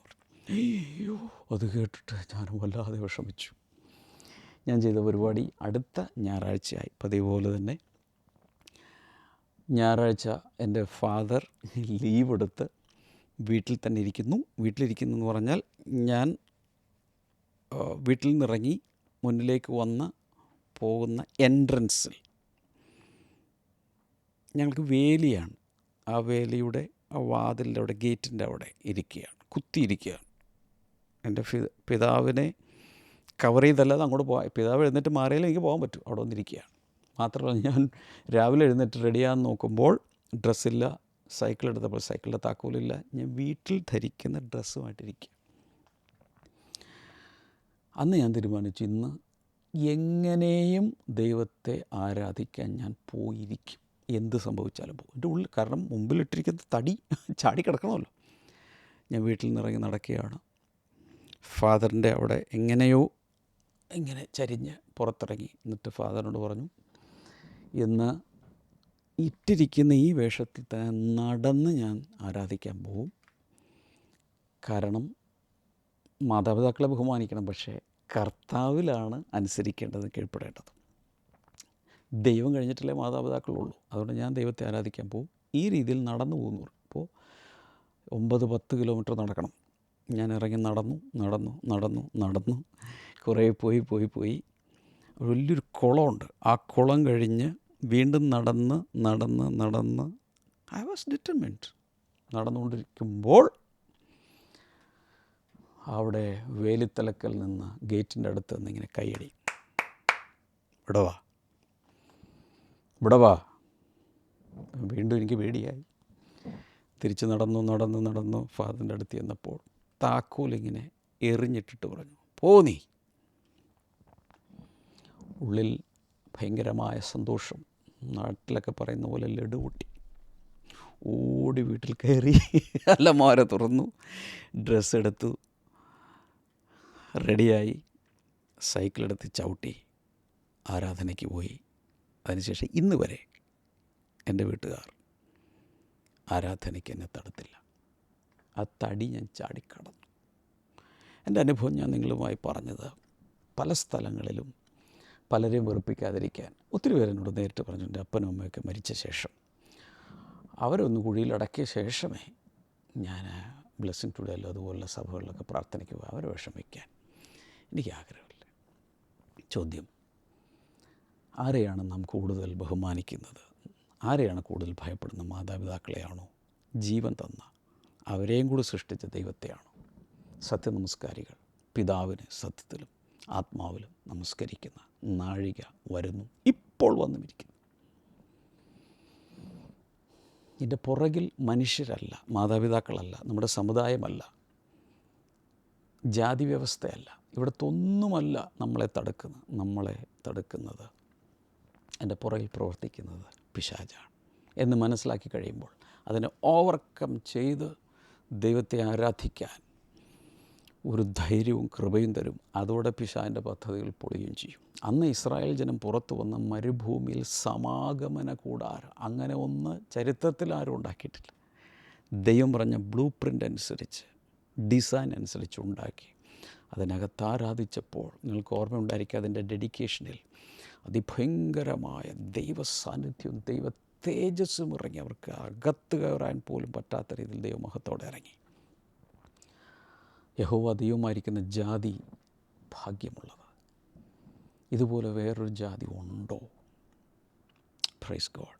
Number 12, satanic worship and idolatry. സാത്താന്യ ആരാധനയും വിഗ്രഹാരാധനയും, അതാണ് അടുത്തത്. അങ്ങനെ ജനങ്ങളെ നശിപ്പിക്കുക. സാത്താനെ ആരാധിപ്പിച്ചും വിഗ്രഹങ്ങളെ ആരാധിപ്പിച്ചും ജനങ്ങളെ നശിപ്പിക്കുക. ഇത് രണ്ടും ഒന്ന് തന്നെയാണ്. സാത്താൻ്റെ ആരാധനയും വിഗ്രഹാരാധനയും ഒന്ന് തന്നെ. അതിൻ്റെ പുറകിൽ ഒരേ ആളാണ് പ്രവർത്തിക്കുന്നത്. തെളിയിക്കാം. 2 തെസ്സലോനിക്കർ 2:4 Revelation 13 verse number 4 to 15, വെളിപാട് പുസ്തകം 13 4 മുതൽ 15 വരെ. ഈ ഭാഗങ്ങൾ ദയവായി ഇപ്പോൾ തന്നെ നിങ്ങൾ ബൈബിൾ ആപ്പിൽ നിന്ന് കോപ്പി ചെയ്ത് കമൻറ്റ് സെക്ഷനിൽ ഇട്ട് കൊടുക്കുക. ആരാധ്യം ഇടുന്നു നോക്കുക. ആരാധ്യം ഇട്ടാലും നിങ്ങളിടാതിരിക്കരുത്, എല്ലാവരും ഇടുക. ഈ കമൻറ്റ് സെക്ഷനിലൊരു വിപ്ലവം നടക്കട്ടെ. ഇൻ്റർനെറ്റിലൊരു വിപ്ലവം ഉണ്ടാകട്ടെ. സോഷ്യൽ മീഡിയയിൽ ദൈവവചനം നിറയട്ടെ. ദൈവത്തിൻ്റെ അഭിഷേകം നിറയട്ടെ. സത്യാരാധന വെളിപ്പെടട്ടെ. ഒത്തിരി പേർ ലിബറേറ്റഡ് ആകട്ടെ. ഇന്നത്തെ പോഡ്കാസ്റ്റിൽ അനേകർ വിടുവിക്കപ്പെടട്ടെ. ഈ ഇൻ്റർസെസേഴ്സിൻ്റെ ഹാർട്ടുള്ളവർ ഇത് കാണുന്നുണ്ടെങ്കിൽ, എന്ന് വെച്ചാൽ മറ്റുള്ളവർക്ക് വേണ്ടിയൊക്കെ പ്രാർത്ഥിക്കുന്ന, നശിച്ചു പോകുന്നവർക്ക് വേണ്ടി പ്രാർത്ഥിക്കുന്ന ഹൃദയമുള്ള ആരെങ്കിലും ഉണ്ടെങ്കിൽ ഈ സമയത്ത് അന്യഭാഷകളിലൊക്കെ പ്രാർത്ഥിക്കണം. ശക്തമായി പ്രാർത്ഥിച്ചുകൊണ്ടിരിക്കുക. പലർക്കും ഈ പോഡ്കാസ്റ്റിലൂടെ വിടുതൽ ഉണ്ടാകട്ടെ. സാത്താൻ്റെ ഉദ്ദേശം ഇത്രയേ ഉള്ളൂ. ദൈവത്തിലേക്ക് പൊക്കൊണ്ടിരിക്കുന്ന ആരാധനയെ വഴിതിരിച്ചു വിട്ട് തനിക്ക് ലഭിക്കണം. അത് പല മെത്തേഡുകളിലൂടെ തന്നിലെത്തിക്കുക. ശ്രദ്ധിച്ചായിരുന്നു ഞാനീ പറയുന്നത്. ഇതാണ് പിശാചിൻ്റെ ലക്ഷ്യം. ഇത് പണ്ട് തുടങ്ങിയതാണ്. ഏശയ്യാവിൻ്റെ പുസ്തകം 14 എഹെസ്കേൽ 28 പിശാചിനെ കൊതിമൂത്തിട്ട്, എല്ലാവരും ദൈവത്തെ ആരാധിക്കുന്ന പോലെ ആരാധന എനിക്ക് കിട്ടണമെന്ന് പറഞ്ഞ് കൊതിമൂത്തിട്ട് പറയുകയാണ്, ദൈവത്തിൻ്റെ സിംഹാസനത്തിൻ്റെ മുകളിൽ ഞാൻ എൻ്റെ സിംഹാസനം വെച്ച് അവിടെ ഞാൻ വാണരുളും. എല്ലാവരും എന്നെ അങ്ങ് ആരാധിച്ചു. അതിൻ്റെ കൊതിയാണ്. ഒരു കൊതി, ആരാധനയ്ക്കൊരു കൊതി. ഇതാണ് പിശാചിൻ്റെ തന്ത്രം. ഇത് വ്യക്തമായി മനസ്സിലാക്കണം.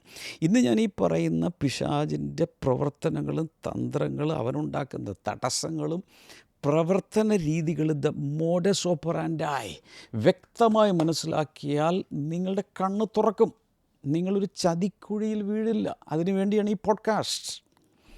This is not just informative, this is really transformative.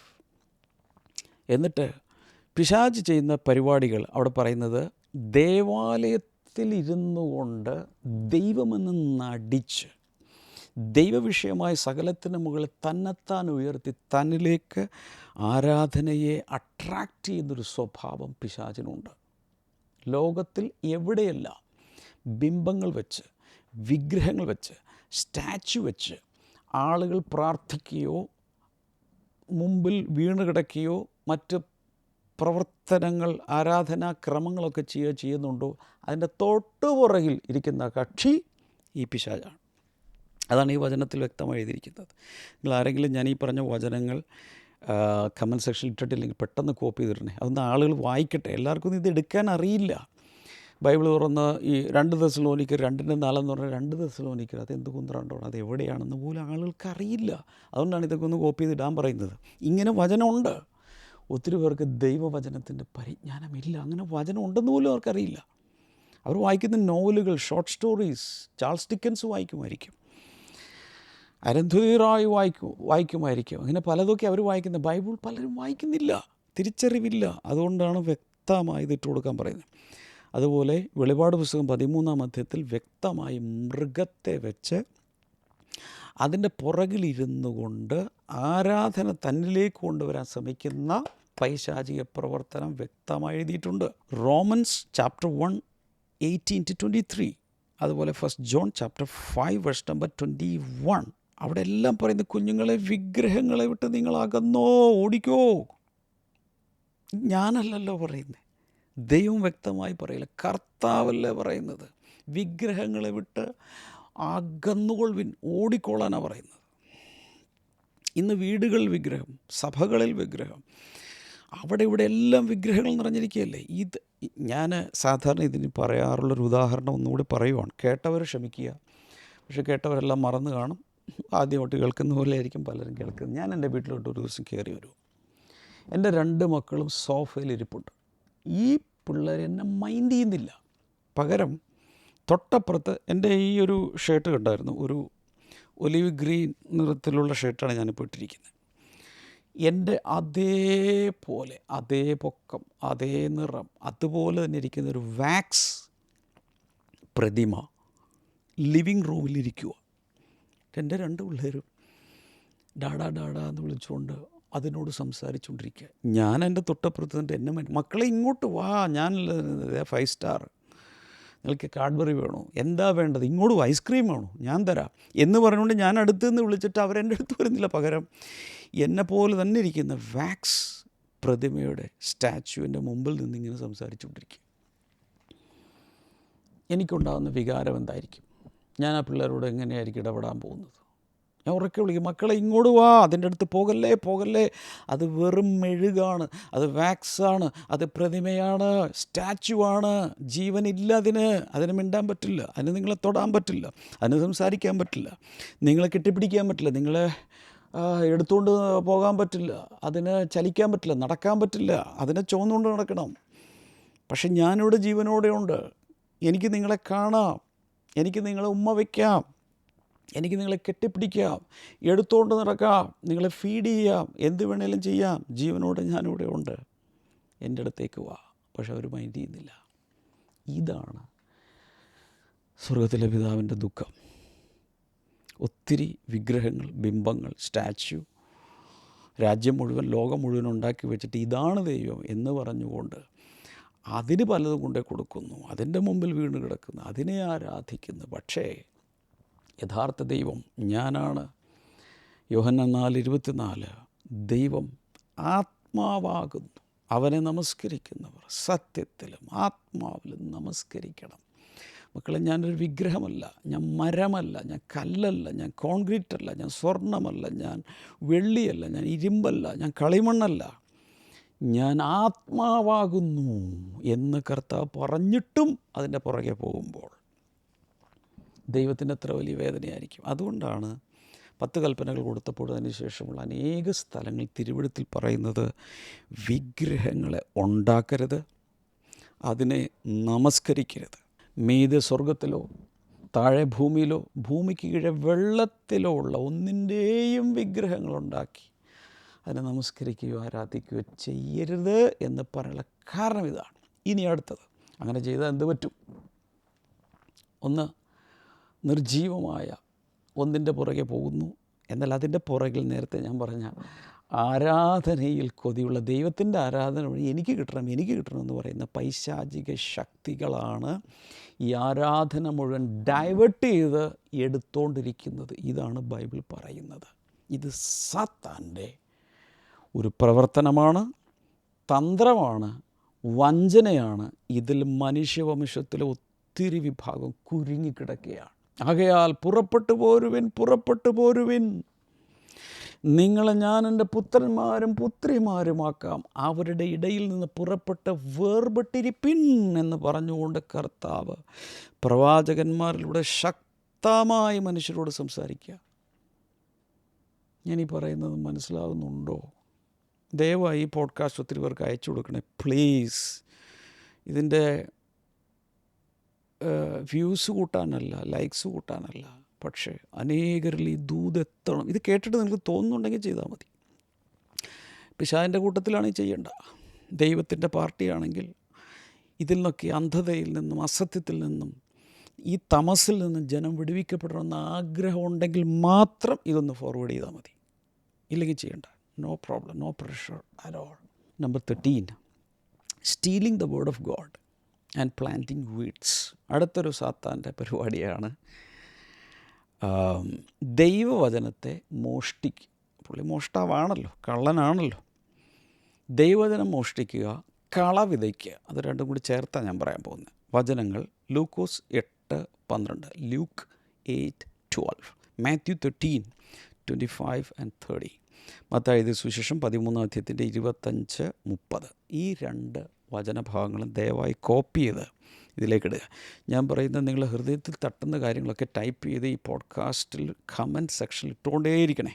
അടുത്ത സാത്താൻ ഒട്ടും ഇഷ്ടമില്ലാത്തൊരു കാര്യമാണ് ഒരാളുടെ ഹൃദയത്തിൽ വചനം ഇരിക്കരുത്. കേട്ടോട്ടെ, കേട്ട് മറക്കണം. ഹൃദയത്തിലേക്ക് അത് നിക്ഷേപിക്കപ്പെടരുത്, ഓർമ്മയിലിരിക്കരുത്, ഹൃദയത്തിൽ സംഗ്രഹിക്കരുത്. പെട്ടെന്ന് തന്നെ അതങ്ങ് മാറിപ്പോണം. ഇത് പിശാചിന് ഭയങ്കര ഇഷ്ടമാണ്. കേട്ട് വചനം അപ്പം തന്നെ മറക്കണം. അതിനു വേണ്ടി തന്നെ കുറേ ഏജൻസിനെ വെച്ചിട്ടുണ്ട്. ദുരാത്മാക്കളുടെ ഒരു വലിയ വ്യൂഹം തന്നെ അതിനു വേണ്ടി ഏർപ്പാടാക്കിയിട്ടുണ്ട്. സഭകളിൽ വചന ശുശ്രൂഷ നടക്കുന്ന സ്ഥലങ്ങളിലൊക്കെ ചെന്നിട്ട് കേൾക്കുന്ന വചനം ഉടൻ തന്നെ കൊത്തി എടുത്ത് തട്ടിക്കൊണ്ടുപോവുക. അതായത് one of Satan's activities not let the word of God stay in the hearts of people. പ്രസംഗിക്കുന്നവർ പ്രസംഗിച്ചോട്ടെ, അതിന് കുഴപ്പമൊന്നുമില്ല, പ്രസംഗിക്കട്ടെ, പക്ഷേ ജനങ്ങളുടെ ഓർമ്മയിലുണ്ടാകാതിരുന്നാൽ മതി. അതിനുവേണ്ടി പിശാച് ചെയ്യുന്ന തന്ത്രങ്ങളാണ് പറയുന്നത്. വചനം കേട്ടുകൊണ്ടിരിക്കുന്ന സമയത്ത് പെട്ടെന്ന് ട്രാങ് ഹലോ, പ്രസംഗം അവിടെ നടക്കുന്ന, എന്നാലും കോള്, അല്ലെങ്കിൽ വാട്സപ്പ്, അല്ലെങ്കിൽ ഫേസ്ബുക്ക്, അല്ലെങ്കിൽ ഇൻസ്റ്റാഗ്രാം, അല്ലെങ്കിൽ ഇന്നാൾ വിളിച്ചു. എപ്പോഴിങ്ങനെ മൊബൈൽ ചെക്ക് ചെയ്തുകൊണ്ടിരിക്കുക. മൊബൈലിലാണല്ലോ ഇന്ന് വചനം, മൊബൈൽ ആപ്പിലാണല്ലോ. പക്ഷെ അതിനിടയിൽ പൊയ്ക്കൊണ്ടിരിക്കുന്ന എല്ലാ ഡിസ്ട്രാക്ഷൻ, ഒരു പക്ഷേ ഈ ഭൂമിയിൽ ജീവിച്ചിരുന്ന എല്ലാ തലമുറകളെക്കാളും ഏറ്റവും ഡിസ്ട്രാക്ഷനുള്ള, എന്ന് വെച്ചാൽ ശ്രദ്ധ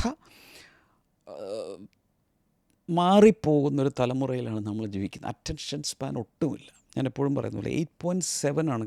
കുറേ നാൾ മുമ്പ് ഞാൻ ചെക്ക് ചെയ്തപ്പോൾ 8.7 സെക്കൻഡ്സേ ഉള്ളൂ ഒരാൾക്ക് ശ്രദ്ധിച്ചിരിക്കാൻ. അതുകൊണ്ട് ലോങ് പോഡ്കാസ്റ്റുകൾക്ക് പലപ്പോഴും വ്യൂസ് കുറവാണ്. കണ്ടെന്ന് പറഞ്ഞാൽ വ്യൂസ് ഉണ്ടെങ്കിൽ തന്നെ അതിൻ്റെ വാച്ച് അവർ വളരെ കുറവായിരിക്കും. അത്രയൊന്നും കേൾക്കാനുള്ള റീലോ സ്റ്റേറ്റസോ സ്റ്റോറിയോ ഷോർട്ട് വീഡിയോ ഒക്കെ ആണെങ്കിൽ ഞങ്ങൾ പിന്നെ നോക്കാം. ഇങ്ങനെയുള്ള ലോങ് വീഡിയോ ഒന്നും ഞങ്ങൾക്ക് വേണ്ട ബ്രദറെ. കാരണം കണ്ടൻ്റ് ആവശ്യമില്ല. ആത്മാവിൻ്റെ പോഷണം എനിക്ക് വേണ്ട. പെട്ടെന്നുള്ള ഇൻസ്റ്റ പരിപാടികൾ മതി എനിക്ക്. അങ്ങനൊരു തലമുറയിലാണ് നമ്മൾ ജീവിക്കുന്നത്. ഇതൊക്കെ അറിയാമായിരുന്നിട്ട് ഞാനങ്ങിരുന്ന് പറയുവാണ്, ആർക്കെങ്കിലും പ്രയോജനപ്പെടട്ടെ എന്ന് പറഞ്ഞുകൊണ്ടാണ് ഈ ലോങ് വീഡിയോസ് ചെയ്യുന്നത്. I am really sorry. ചെയ്തേ പറ്റൂ. നിങ്ങൾക്ക് ഇഷ്ടമില്ലെങ്കിലും ഞാനിത് ചെയ്തിരിക്കും. നൗ അടുത്തൊരു സാധനമാണ് വറീസ് കൊണ്ടുവരിക.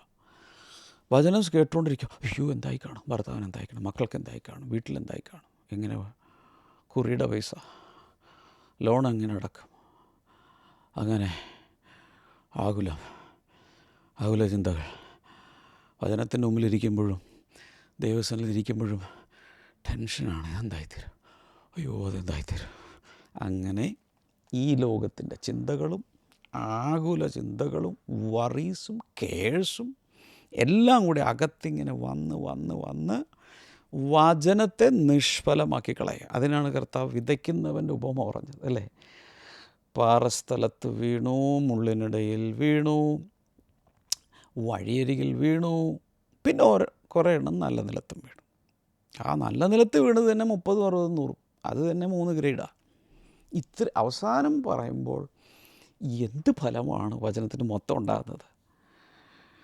4-1 ഫലം കായ്ക്കുന്നുള്ളൂ, ബാക്കി 3 പോയി. വഴിയരികത്ത് വീണതും പാറപ്പുറത്ത് വീണതും മുള്ളിനിടയിൽ വീണതും മൊത്തം പോയി, ഒന്നുമില്ല, ഒരു ഫലമില്ല. എന്നാൽ നല്ല നിലത്ത് വീണത് പോലും 100 നല്ല നിലത്ത് വീണത് ഒരു ക്വാർട്ടർ ഉള്ളതെന്ന് വെച്ചൊരു 4-1 ഉള്ളൂ നല്ല നിലത്ത് വീണെന്ന് വെക്കും. ബാക്കി 3 പോയല്ലോ, ഈക്വലായിട്ട് ഡിവൈഡ് ചെയ്താൽ പോലും. അതിൽ തന്നെ ഫുൾ ഫലം കായ്ക്കുന്നത് അതിൻ്റെ 1/3 ഭാഗം എന്തോ ഉള്ളൂ. കർത്താവ് പറഞ്ഞ കാൽക്കുലേഷൻ അനുസരിച്ച്.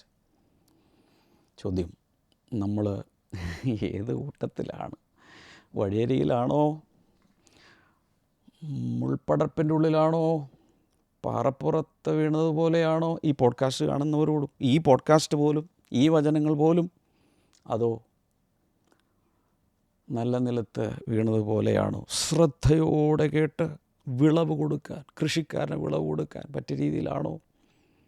അപ്പോൾ ഒന്ന് ബേഡ്സ്, ഇപ്പോൾ പാറപ്പുറത്ത് വീണതും വഴിയരികിൽ വീണതിനൊക്കെ ബേഡ്സ് വന്ന് കൊത്തിക്കൊണ്ട് പോകാനുള്ള സാധ്യതയുണ്ടല്ലോ. വഴിയരികിൽ വീണതാണ് പ്രത്യേകിച്ച് ബേഡ്സൊക്കെ കൊത്തിക്കൊണ്ട് പോകുമെന്ന് പറഞ്ഞിരിക്കുന്നത്. ബേഡ്സോടെ കാണിക്കുന്ന ഡീമൺ സ്പിരിറ്റ്സാണ്, അശുദ്ധാത്മാക്കൾ, അൺക്ലീൻ സ്പിരിറ്റ്സ് വന്നിട്ട് ഡിസ്ട്രാക്ട് ചെയ്ത് കൊണ്ടുപോകും. അവർക്കൊന്നും ഒരു ഹാർവസ്റ്റും ഇല്ല. മറ്റൊന്നാണ് കള വിതയ്ക്കുന്നത്. അതിന് ശേഷം പറയുന്നൊരു ഉപമയാണ്, അത് വ്യത്യസ്തമാണ്. അതിൻ്റെ സീഡ് എന്ന് പറയുന്നത്, ആദ്യത്തേത് ദൈവവചനമാണെങ്കിൽ രണ്ടാമത്തെ സീഡ് ദൈവപുത്രന്മാരും ദുഷ്ടൻ്റെ അല്ലെങ്കിൽ സാത്താൻ്റെ പുത്രന്മാരുമാണ്. വീടെന്ന് പറയുന്നത് നല്ല വിത്തെന്ന് അവിടെ പറയുന്നത് ദൈവത്തിൻ്റെ മക്കളും വീണ്ടും ജനിച്ചവരും രക്ഷിക്കപ്പെട്ടവരും ദൈവജനവും, മറ്റേത് സാത്താൻ്റെ വിത്തുമാണ്. ഇത് ഇടകലർന്ന് ജീവിക്കുന്നു. അങ്ങനെ ഒരു കമ്മ്യൂണിറ്റിയിലാണ് നമ്മളെല്ലാവരും ജീവിക്കുന്നതാണ് ഈ പറയുന്നത്. പക്ഷേ ആ വീഡ്സ് അഥവാ വിളയുടെ ഇടയിൽ കള വിതയ്ക്കുന്നത് പിശാചിൻ്റെ പരിപാടിയാണ്. ഇതുകൊണ്ടാണ് ഞാൻ എപ്പോഴും വചന ശുശ്രൂഷയിടയിൽ നിങ്ങൾ എഴുതി വയ്ക്കുക, ടൈപ്പ് ചെയ്യുക, പുസ്തകത്തിലെഴുതുക, സെർമൺ നോട്ട് കീപ്പറിലെഴുതുക. ഇല്ലെങ്കിൽ നമ്മൾ ഡിവോഷണൽ ഡയറിയൊക്കെ നമ്മൾ എല്ലാവർക്കും കൊടുത്തിട്ടുണ്ട്.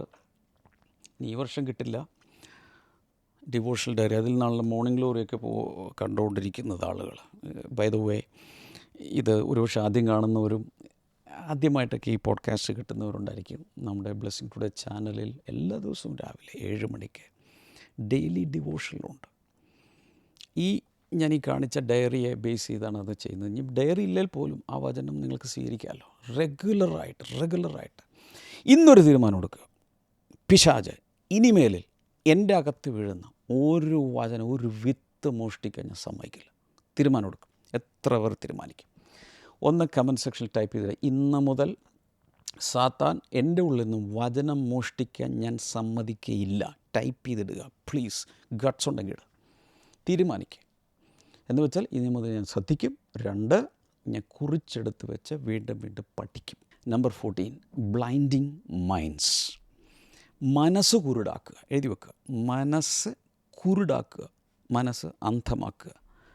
2 Corinthians chapter 4 verse number 4. 2 Corinthians 4:4. അവിടെ നമ്മൾ വായിക്കുന്നത് ഇങ്ങനെയാണ്: യേശു ക്രിസ്തുവിൻ്റെ തേജസ്സുള്ള സുവിശേഷം പ്രകാശിക്കാതിരിക്കുവാൻ ഈ ലോകത്തിൻ്റെ ദൈവം അവിശ്വാസികളുടെ മനസ്സ് കുരുടാക്കി. ഒരാളെ ബ്ലൈൻഡ് ഫോൾഡ് കറുത്തൊരു തുണി കൊണ്ട് ഇങ്ങനെ കെട്ടിയെന്നിരിക്കട്ടെ, അയാൾക്കിനി എന്തേലും കാണാൻ പറ്റും. നിറം കാണാൻ സാധ്യമല്ല, വെളിച്ചം കാണാൻ സാധ്യമല്ല, അവരവരെ തന്നെ കാണാൻ സാധ്യമല്ല, കണ്ണാടിയിൽ നോക്കിയാൽ കാണാൻ സാധ്യമല്ല, ഭാര്യയെ കാണാൻ സാധ്യമല്ല, മക്കളെ കാണാൻ സാധ്യമല്ല, അടുത്ത് നിൽക്കുന്നവരെ കാണാൻ സാധ്യമല്ല, പ്രകൃതിയെ കാണാൻ സാധ്യമല്ല, ഒന്നും കാണാൻ സാധ്യമല്ല. പിശാചിൻ്റെ ഒരു പരിപാടിയാണ് ബ്ലൈൻഡ് ഫോൾഡ് പീപ്പിൾ. അവിശ്വാസികളുടെ മനസ്സിനെ കുരുടാക്കുക. വിദ്യാഭ്യാസം നന്നായിട്ടുണ്ടായിരിക്കാം, PhDയോ അതിൻ്റെ അപ്പുറത്തോട്ടൊക്കെ പഠിച്ചിരിക്കാം, നല്ല വിവരവും നല്ല റീഡർഷിപ്പും വായനയുണ്ട്, ജ്ഞാനമുണ്ട്, എല്ലാം ഉണ്ട്. പക്ഷേ സ്പിരിച്വലി ബ്ലൈൻഡാണ്. ആത്മീയമായി ഒന്നും കാണാൻ വയ്യ. ദൈവം ആരാണ്? എന്തൊക്കെയോ വികലമായി എന്തൊക്കെയോ ധരിച്ചു വെച്ച്, പല ഫിലോസഫിയൊക്കെ ധരിച്ചു വെച്ചിട്ടുണ്ട്. അതുകൂടാതെ വചനം കേട്ടാൽ, യേശുവിനെക്കുറിച്ച് കേട്ടാലൊന്നും ഒന്നും മനസ്സിലാവില്ല. മനസ്സ് എന്ന് വെച്ചാൽ ഒന്നും കാണാൻ വയ്യ, ബ്ലൈൻഡാണ്, സ്പിരിച്വലി ബ്ലൈൻഡ്. ഇത് പിശാചിൻ്റെ ഒരു പരിപാടിയാണ്. അവർ ബൈബിൾ എടുത്ത് വായിച്ചാലും ഒന്നും മനസ്സിലാവില്ല. അതുകൊണ്ടാണ് ഫിലിപ്പോസ് സംസാരിച്ചുകൊണ്ടിരിക്കുമ്പോൾ ആ ഷണ്ണൻ, എത്യോപ്യക്കാരൻ, ഇങ്ങനെ പറഞ്ഞു. എത്യോപ്യൻ യൂണക്ക് പറഞ്ഞത് കേൾക്കുന്നില്ല. ആരെങ്കിലും പറയാതെ ഇതെങ്ങനെ മനസ്സിലാവും? വായിക്കുന്നുണ്ട്, പക്ഷേ പൊരുൾ തിരിയാതെ ഒന്നും മനസ്സിലാകുന്നില്ല. ക്രിസ്ത്യാനികൾ പോലും ഒത്തിരി പേർക്ക് അറിയില്ല, എന്താണെന്ന് പോലും അറിയില്ല. എല്ലാ സൺഡേയും ചിലപ്പോൾ പള്ളിയിലോ സഭയിലോ ഒക്കെ പോകുന്നുണ്ടായിരിക്കും, പക്ഷെ ഒന്നും മനസ്സിലാകുന്നില്ല. നത്തിങ്, അകത്തോട്ടൊന്നും കയറുന്നില്ല. ബ്ലൈൻഡാണ്, ബ്ലൈൻഡ് ഫോൾഡാണ്. ഗുഡ് ന്യൂസ്, പിശാച് കണ്ണ് കെട്ടുമ്പോൾ യേശു കണ്ണ് തുറക്കുന്നു. ഒന്ന് ടൈപ്പ് ചെയ്തിട്ട് പെട്ടെന്ന് കമൻറ്റ് സെക്ഷനിൽ ടൈപ്പ് ചെയ്യുക. പിശാച് കണ്ണ് കെട്ടുമ്പോൾ കർത്താവ് കണ്ണ് തുറക്കുന്നു. യേശു എത്ര പേർക്ക് കാഴ്ച കൊടുത്തേ പറ. ഈ കണ്ണ് മാത്രമല്ല, സ്പിരിച്വലി ബ്ലൈൻഡായ ആളുകൾ പോലും യേശുവിൻ്റെ ശുശ്രൂഷയിൽ വെളിച്ചം കണ്ടില്ലേ? ആർക്കെങ്കിലും എന്തെങ്കിലും അറിയാമായിരുന്നു? യേശു വചനം ശുശ്രൂഷിക്കുന്ന സമയത്ത് ഈ പിശാച് കെട്ടിയ ഈ കറുത്ത തുണിയുടെ കെട്ടങ്ങ് പൊട്ടി. അവൻ്റെ ലാവണ്യ വാക്കുകൾ കേട്ടവർ രസിച്ച് പത്രോസ് അവസാനം പറഞ്ഞു, ഞങ്ങളെങ്ങും പോകുന്നില്ല, നിത്യജീവൻ്റെ മൊഴികൾ നിൻ്റെ അടുക്കലുണ്ടല്ലോ, ഞങ്ങൾക്കിനി പോകാൻ വേറൊരു സ്ഥലമില്ല, വേറൊരു അജണ്ട ഞങ്ങൾക്കില്ല, ഞങ്ങളിതേ നിൻ്റെ പറയുക. കർത്താവ് ഇങ്ങനെയാണ് പറഞ്ഞത്. യോഹന്നാൻ്റെ സുവിശേഷം 8-ാം അധ്യായം 12-ാമത്തെ വചനത്തിൽ പറഞ്ഞ, ഞാൻ ലോകത്തിൻ്റെ വെളിച്ചമാകുന്നു, എൻ്റെ പിന്നാലെ വരുന്നവൻ ഇരുളിലാകാതെ ജീവൻ്റെ വെളിച്ചമുള്ളവനാകും. അപ്പോൾ ഇരുളിൽ തപ്പിത്തടയാതെ ആരൊക്കെങ്കിലും ജീവിക്കണമെന്നുണ്ടെങ്കിൽ യേശുവിൻ്റെ പുറകെ പോയാൽ മതി. കാരണം യേശുവാണ് ലോകത്തിൻ്റെ വെളിച്ചം. വാവ്! യോഹന്നാൻ്റെ സുവിശേഷം 1-ാം അധ്യായത്തിൻ്റെ 9-ാമത്തെ വചനം നോക്കുക. ഏത് മനുഷ്യനെയും പ്രകാശിപ്പിക്കുന്ന സത്യ വെളിച്ചം. He's the true light that gives light to every man on earth. ആ യേശുവിൻ്റെ പുറകെയാണ് നമ്മൾ പോകേണ്ടത്. സകലം മാറിപ്പോകും. അതുകൂടാതെ നിങ്ങളുടെ ആരെങ്കിലും രക്ഷിക്കപ്പെട്ടില്ല, എത്ര വചനം പറഞ്ഞിട്ട് മനസ്സിലാകുന്നില്ലെങ്കിൽ നിങ്ങൾക്ക് പ്രാർത്ഥിക്കാവുന്നൊരു ഫോക്കസ്ഡ് പ്രയറുണ്ട്. കർത്താവേ, എൻ്റെ ഭർത്താവിൻ്റെ, എൻ്റെ പിതാവിൻ്റെ, എൻ്റെ ബ്രദറിൻ്റെ, എൻ്റെ ബ്രദറിലോയുടെ, എൻ്റെ കസിൻ്റെ, എൻ്റെ ഫ്രണ്ടിൻ്റെ, എൻ്റെ ഇന്നയാളുടെ കണ്ണ് കുരുടാക്കി വച്ചിരിക്കുന്ന ആ ബ്ലൈൻഡ് ഫോൾഡ് യേശുവിൻ്റെ നാമത്തിൽ ഞാനതിനെ മുറിച്ച് കളയുന്നു. അതിനെ ഞാൻ ബ്രേക്ക് ചെയ്യുന്നു. അങ്ങനെ പ്രാർത്ഥിച്ച് വരുമ്പോൾ ഒരു ദിവസം ഇതങ്ങ് പൊളിഞ്ഞു പോകും, അല്ലെങ്കിൽ ഇതങ്ങ് പോകും. ഇപ്പം നമുക്കറിയാമല്ലോ, ഇപ്പം ഈ ശൗൽ, പുതിയ നിയമത്തിലെ ശൗലിൻ്റെ കാര്യം പറയുന്നത്, എല്ലാവരെയും കൊന്നു മുടിച്ചുകൊണ്ടിരിക്കുന്ന ഈ ശൗൽ കുതിരപ്പുറത്തുനിന്ന് താഴെ വീണു. അതിനുശേഷം അവൻ ബ്ലൈൻഡായിപ്പോയി. അതിനുശേഷം അനനിയാസ് പ്രാർത്ഥിക്കുന്ന സമയത്ത് തൻ്റെ സ്കെയിൽസ് താഴേക്ക് വീണതായിട്ട് നമ്മൾ വായിക്കുന്നുണ്ട്. ചെതുമ്പൽ പോലെ എന്തോ ഒന്ന് താഴേക്ക് വീണു. അതിനുശേഷം അവന് കാണാം. ശരിക്കും അത് കാണിക്കുന്നത്, സിംബോളിക്കലി അത് കാണിക്കുന്നത് മതത്തിൻ്റെ, പാരമ്പര്യത്തിൻ്റെ, താൻ വിശ്വസിച്ചിരുന്ന തെറ്റായ പലതിൻ്റെയും ചെതുമ്പൽ ഇങ്ങനെ അകത്തിരിക്കുക. ഇത് നമ്മുടെ ഈ കണ്ണിനകത്ത് ഇപ്പോൾ കോൺടാക്ട് ലെൻസ് വെക്കുന്നത് പോലെ മത്സ്യത്തിൻ്റെ ചെതുമ്പൽ പോലെ വലിയൊരു ചെതുമ്പലെടുത്ത് ഇവിടെ വെച്ച് കഴിഞ്ഞാൽ പിന്നെ വല്ലതും കാണാൻ പറ്റും. അത് രണ്ടും താഴെ വീണപ്പോൾ അപ്പോഴാണ് മനസ്സിലാകുന്നത്, ഇത്രയും നാൾ ഞാൻ ചെയ്തത് എന്താ ഞാൻ ചെയ്തത്? ദൈവത്തിനെന്ന് വിചാരിച്ച് ചെയ്തത് മൊത്തം മതഭക്തിയിൽ തീവ്രമായി ഞാൻ ചെയ്തതെല്ലാം ദൈവത്തിന് വിരോധമായിരുന്നു. യേശു കർത്താവ് ചോദിച്ചത്, മുള്ളിനെതിരെ നീ എന്തിനാ ഉதைക്കുന്നേ എന്ന് വെച്ചാൽ, മുള്ളിനെതിരെ നീ മെതിക്കേണ്ട ആവശ്യം എന്താ? നീ എന്നെയാണ് പീഡിപ്പിക്കുന്നത്. അപ്പോൾ ദൈവത്തിന് വേണ്ടി എന്ന് പറഞ്ഞിട്ട് ദൈവത്തിനെതിരെയാണ് അവൻ പ്രവർത്തിച്ചത്. ഇതാണ് പലപ്പോഴും മതങ്ങളിലും ഒക്കെ പെട്ടവർ സ്പിരിച്വലി ബ്ലൈൻഡായി ചെയ്ത് കൂട്ടുന്നത്. ഇത് പിശാചിൻ്റെ പ്രവൃത്തിയാണ്. That is exposed. Number 15, sorcery, which craft, black magic, etcetera എന്ന് വെച്ചാൽ ക്ഷുദ്രം, മന്ത്രവാദം തുടങ്ങിയുള്ള ദുർമന്ത്രവാദം, ക്ഷുദ്രം, ആഭിചാരം തുടങ്ങിയുള്ള സാധനങ്ങൾ. അപ്പോസ്തല പ്രവൃത്തിയിൽ 16-ാം അധ്യായം 16 മുതൽ 18 വരെയൊക്കെ വായിക്കുമ്പോൾ പിശാചിൻ്റെ വേറൊരു ഭയങ്കര മേഖലയാണ് ആഭിചാരം, മന്ത്രവാദം, ക്ഷുദ്രപ്രയോഗം തുടങ്ങി അതിൻ്റെ ഒരു കാറ്റഗറി, വലിയൊരു ഡിപ്പാർട്ട്മെൻറ്റ് കിടക്കുന്നുണ്ട്. അത് മൊത്തം പൈശാചിക പ്രവർത്തനമാണ്. അതിൻ്റെ അവാന്തര വിഭാഗങ്ങൾ ഓരോ രാജ്യങ്ങളിലും ലൊക്കേഷനുകളിലൊക്കെ വേറെ വേറെ പേരുകളിലൊക്കെ അറിയപ്പെടുന്നത്. പക്ഷെ ഇതെല്ലാം പൈശാചികമാണ്. അതുകൊണ്ടാണ് വളരെ വ്യക്തമായും ശക്തമായും കർത്താവ് അതിനെതിരെ കൽപ്പന പുറപ്പെടുവിച്ചത്. ഇങ്ങനെയുള്ളത് അഞ്ജനക്കാരല്ലേ, മഷിനോട്ടക്കാരൻ, കൈനോട്ടക്കാരൻ, ജ്യോതിഷം നോക്കുന്നത്, ഇങ്ങനെയുള്ള വലിയൊരു ലിസ്റ്റ്. എൻ്റെ ഓർമ്മ ശരിയാണെങ്കിൽ ആവർത്തന പുസ്തകം 18-ാം അധ്യായത്തിൽ വ്യക്തമായ ലിസ്റ്റ് കൊടുത്തിട്ടുണ്ട്. അന്നത്തെ കാലത്ത് പഴയ നിയമത്തിൽ മോശയ്ക്ക് കൊടുത്ത കൽപ്പന അനുസരിച്ച് അങ്ങനെ ചെയ്യുന്നവനെ ദേശത്ത് ജീവിക്കാൻ സമ്മതിക്കരുത്, വെട്ടിക്കളഞ്ഞേക്കാൻ പറഞ്ഞു. അത്രയ്ക്ക് വലിയ മാരകമായ പാപമാണ്. ക്രൈസ്തവർ, വിശ്വാസികളെന്നറിയപ്പെടുന്നവർ പോലും അറിഞ്ഞും അറിയാതെ ഇങ്ങനെയുള്ള പൈശാചികമായ പലതിലേക്ക് പോകുന്നുണ്ട്. മാത്രമല്ല, നമ്മുടെ പുതിയ തലമുറ ഇതിലേക്ക് കൊണ്ടുപോകാൻ വേണ്ടി പറ്റിയ രീതിയിലുള്ള അനിമേറ്റഡ് കാർട്ടൂണുകളും വീഡിയോകളും എല്ലാം ഇറങ്ങുന്നുണ്ട്. നമ്മൾ വളരെ വളരെ അതിനെ പൊക്കുന്ന രീതിയിലുള്ള പല ഫിക്ഷനുകളും, അതായത് തന്നെ ഹാരി പോട്ടർ തുടങ്ങിയുള്ളത്, അതിലേക്ക് യുവതലമുറ മുഴുവൻ പോവുകയാണ്. മന്ത്രവാദത്തിൻ്റെ ആ ഒരു ലോകത്തിലേക്ക് പോവുകയാണ്. പോക്കിമോൻ എന്നൊരു പ്രോഗ്രാം കേട്ട് കാണും, കുട്ടികൾക്ക് വേണ്ടിയുള്ളത്. പോക്കറ്റ് മോൺസ്റ്ററാണ്, pocket monster.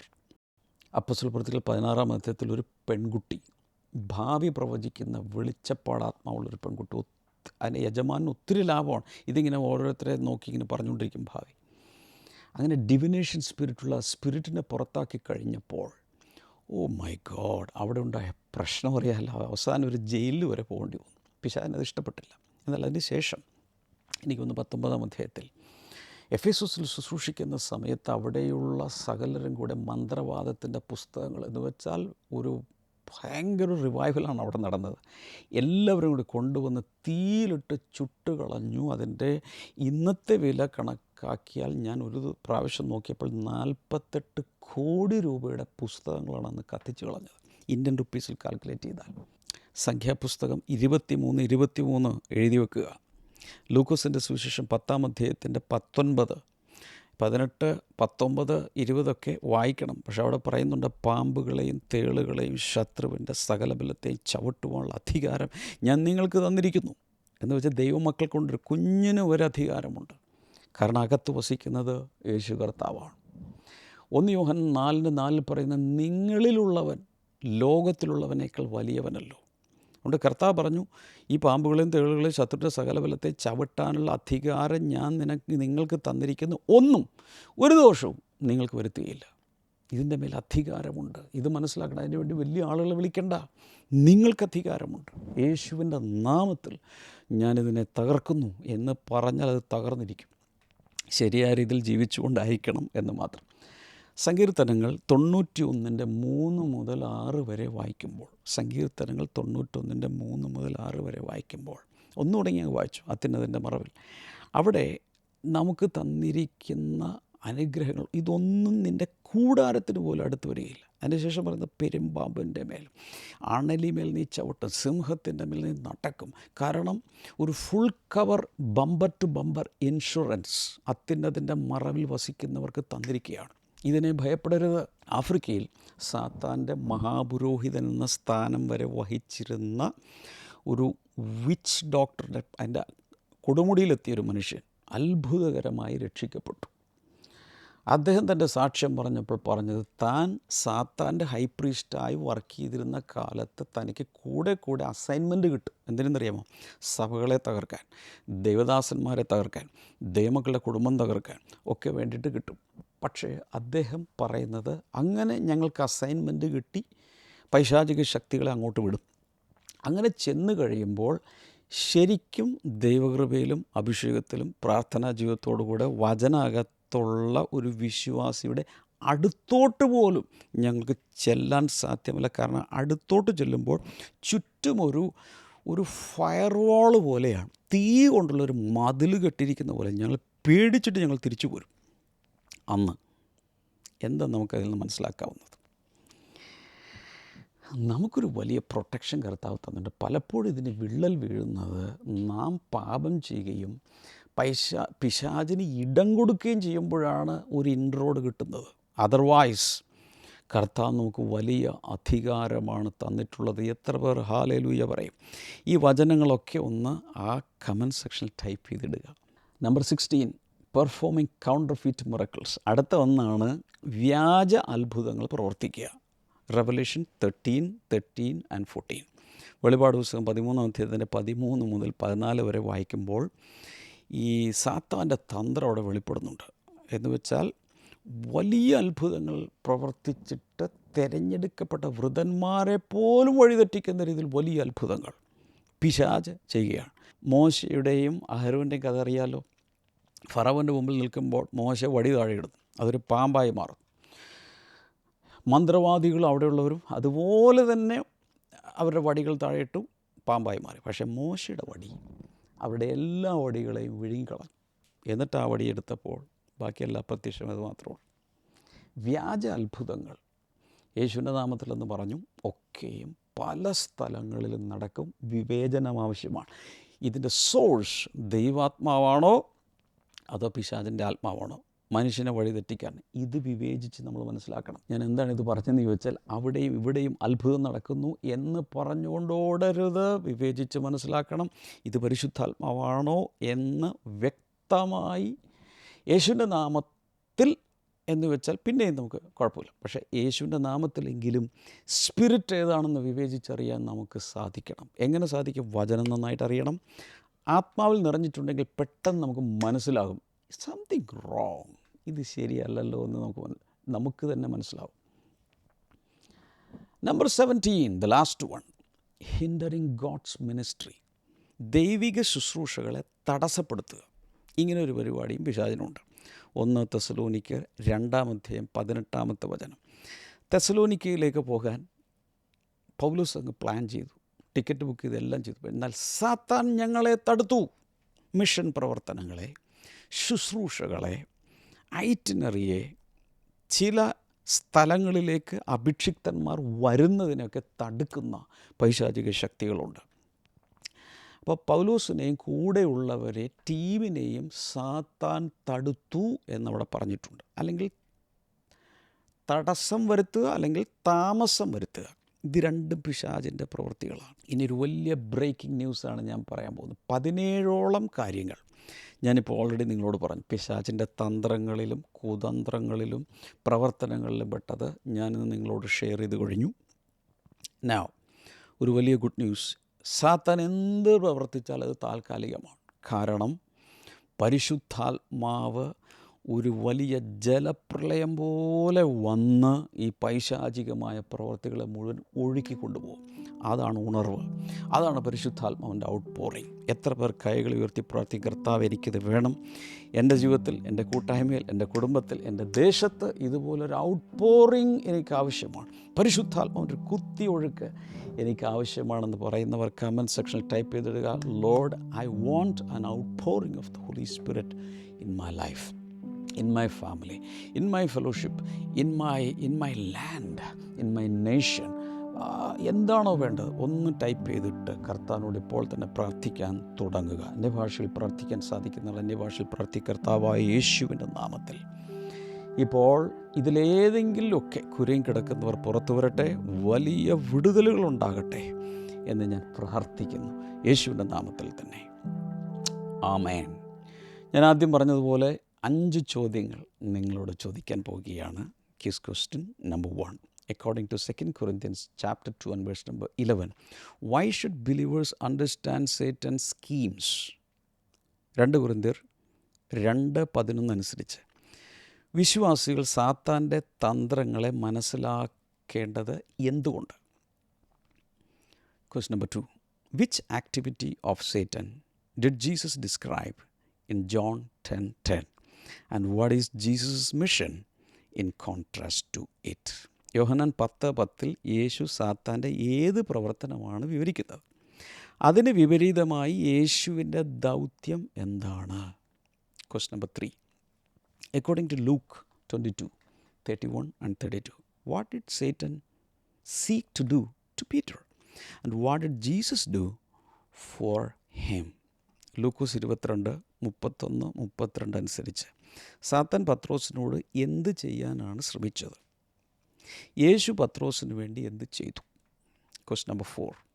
In Daniel 10:12-21, what delayed the answer to Daniel's prayer for 21 days? Daniel 10:12-21 അനുസരിച്ച് ദാനിയേലിൻ്റെ പ്രാർത്ഥനയ്ക്കുള്ള ഉത്തരം 21 ദിവസം വൈകാൻ കാരണം എന്തായിരുന്നു? Question number 5, the last one. According to 2 Corinthians 4:4, what does Satan do to the minds of unbelievers? And what does Jesus, the light of the world, do instead? 2 കൊരിന്ത്യർ 4:4 അനുസരിച്ച് സാത്താൻ അവിശ്വാസികളുടെ മനസ്സിനോട് എന്താണ് ചെയ്യുന്നത്? അതിന് വിപരീതമായി ലോകത്തിൻ്റെ വെളിച്ചമായ യേശു എന്താണ് ചെയ്യുന്നത്?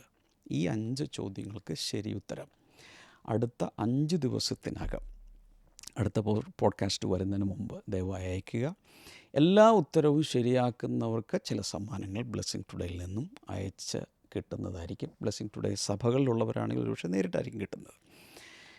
ഇന്നത്തെ പോഡ്കാസ്റ്റ് മുഴുവൻ കണ്ടവരെ കർത്താവ് ഒത്തിരി അനുഗ്രഹിക്കട്ടെ. മാത്രമല്ല ഇത് ഒത്തിരി പേർക്ക് അയച്ചു കൊടുക്കണം. ഇതിൻ്റെ ലിങ്ക് എടുത്ത് നിങ്ങൾ വാട്സപ്പ് സ്റ്റേറ്റസിലിടുക, ഗ്രൂപ്പുകളിൽ അയച്ചു കൊടുക്കുക. എന്നിട്ട് ആളോട് പറയണം, ഇരുന്ന് കാണാൻ പറയണം. കർത്താവ് ഒത്തിരി അനുഗ്രഹിക്കട്ടെ. അടുത്ത പോഡ്കാസ്റ്റിൽ നമുക്ക് വീണ്ടും കാണാം. God bless you all. By.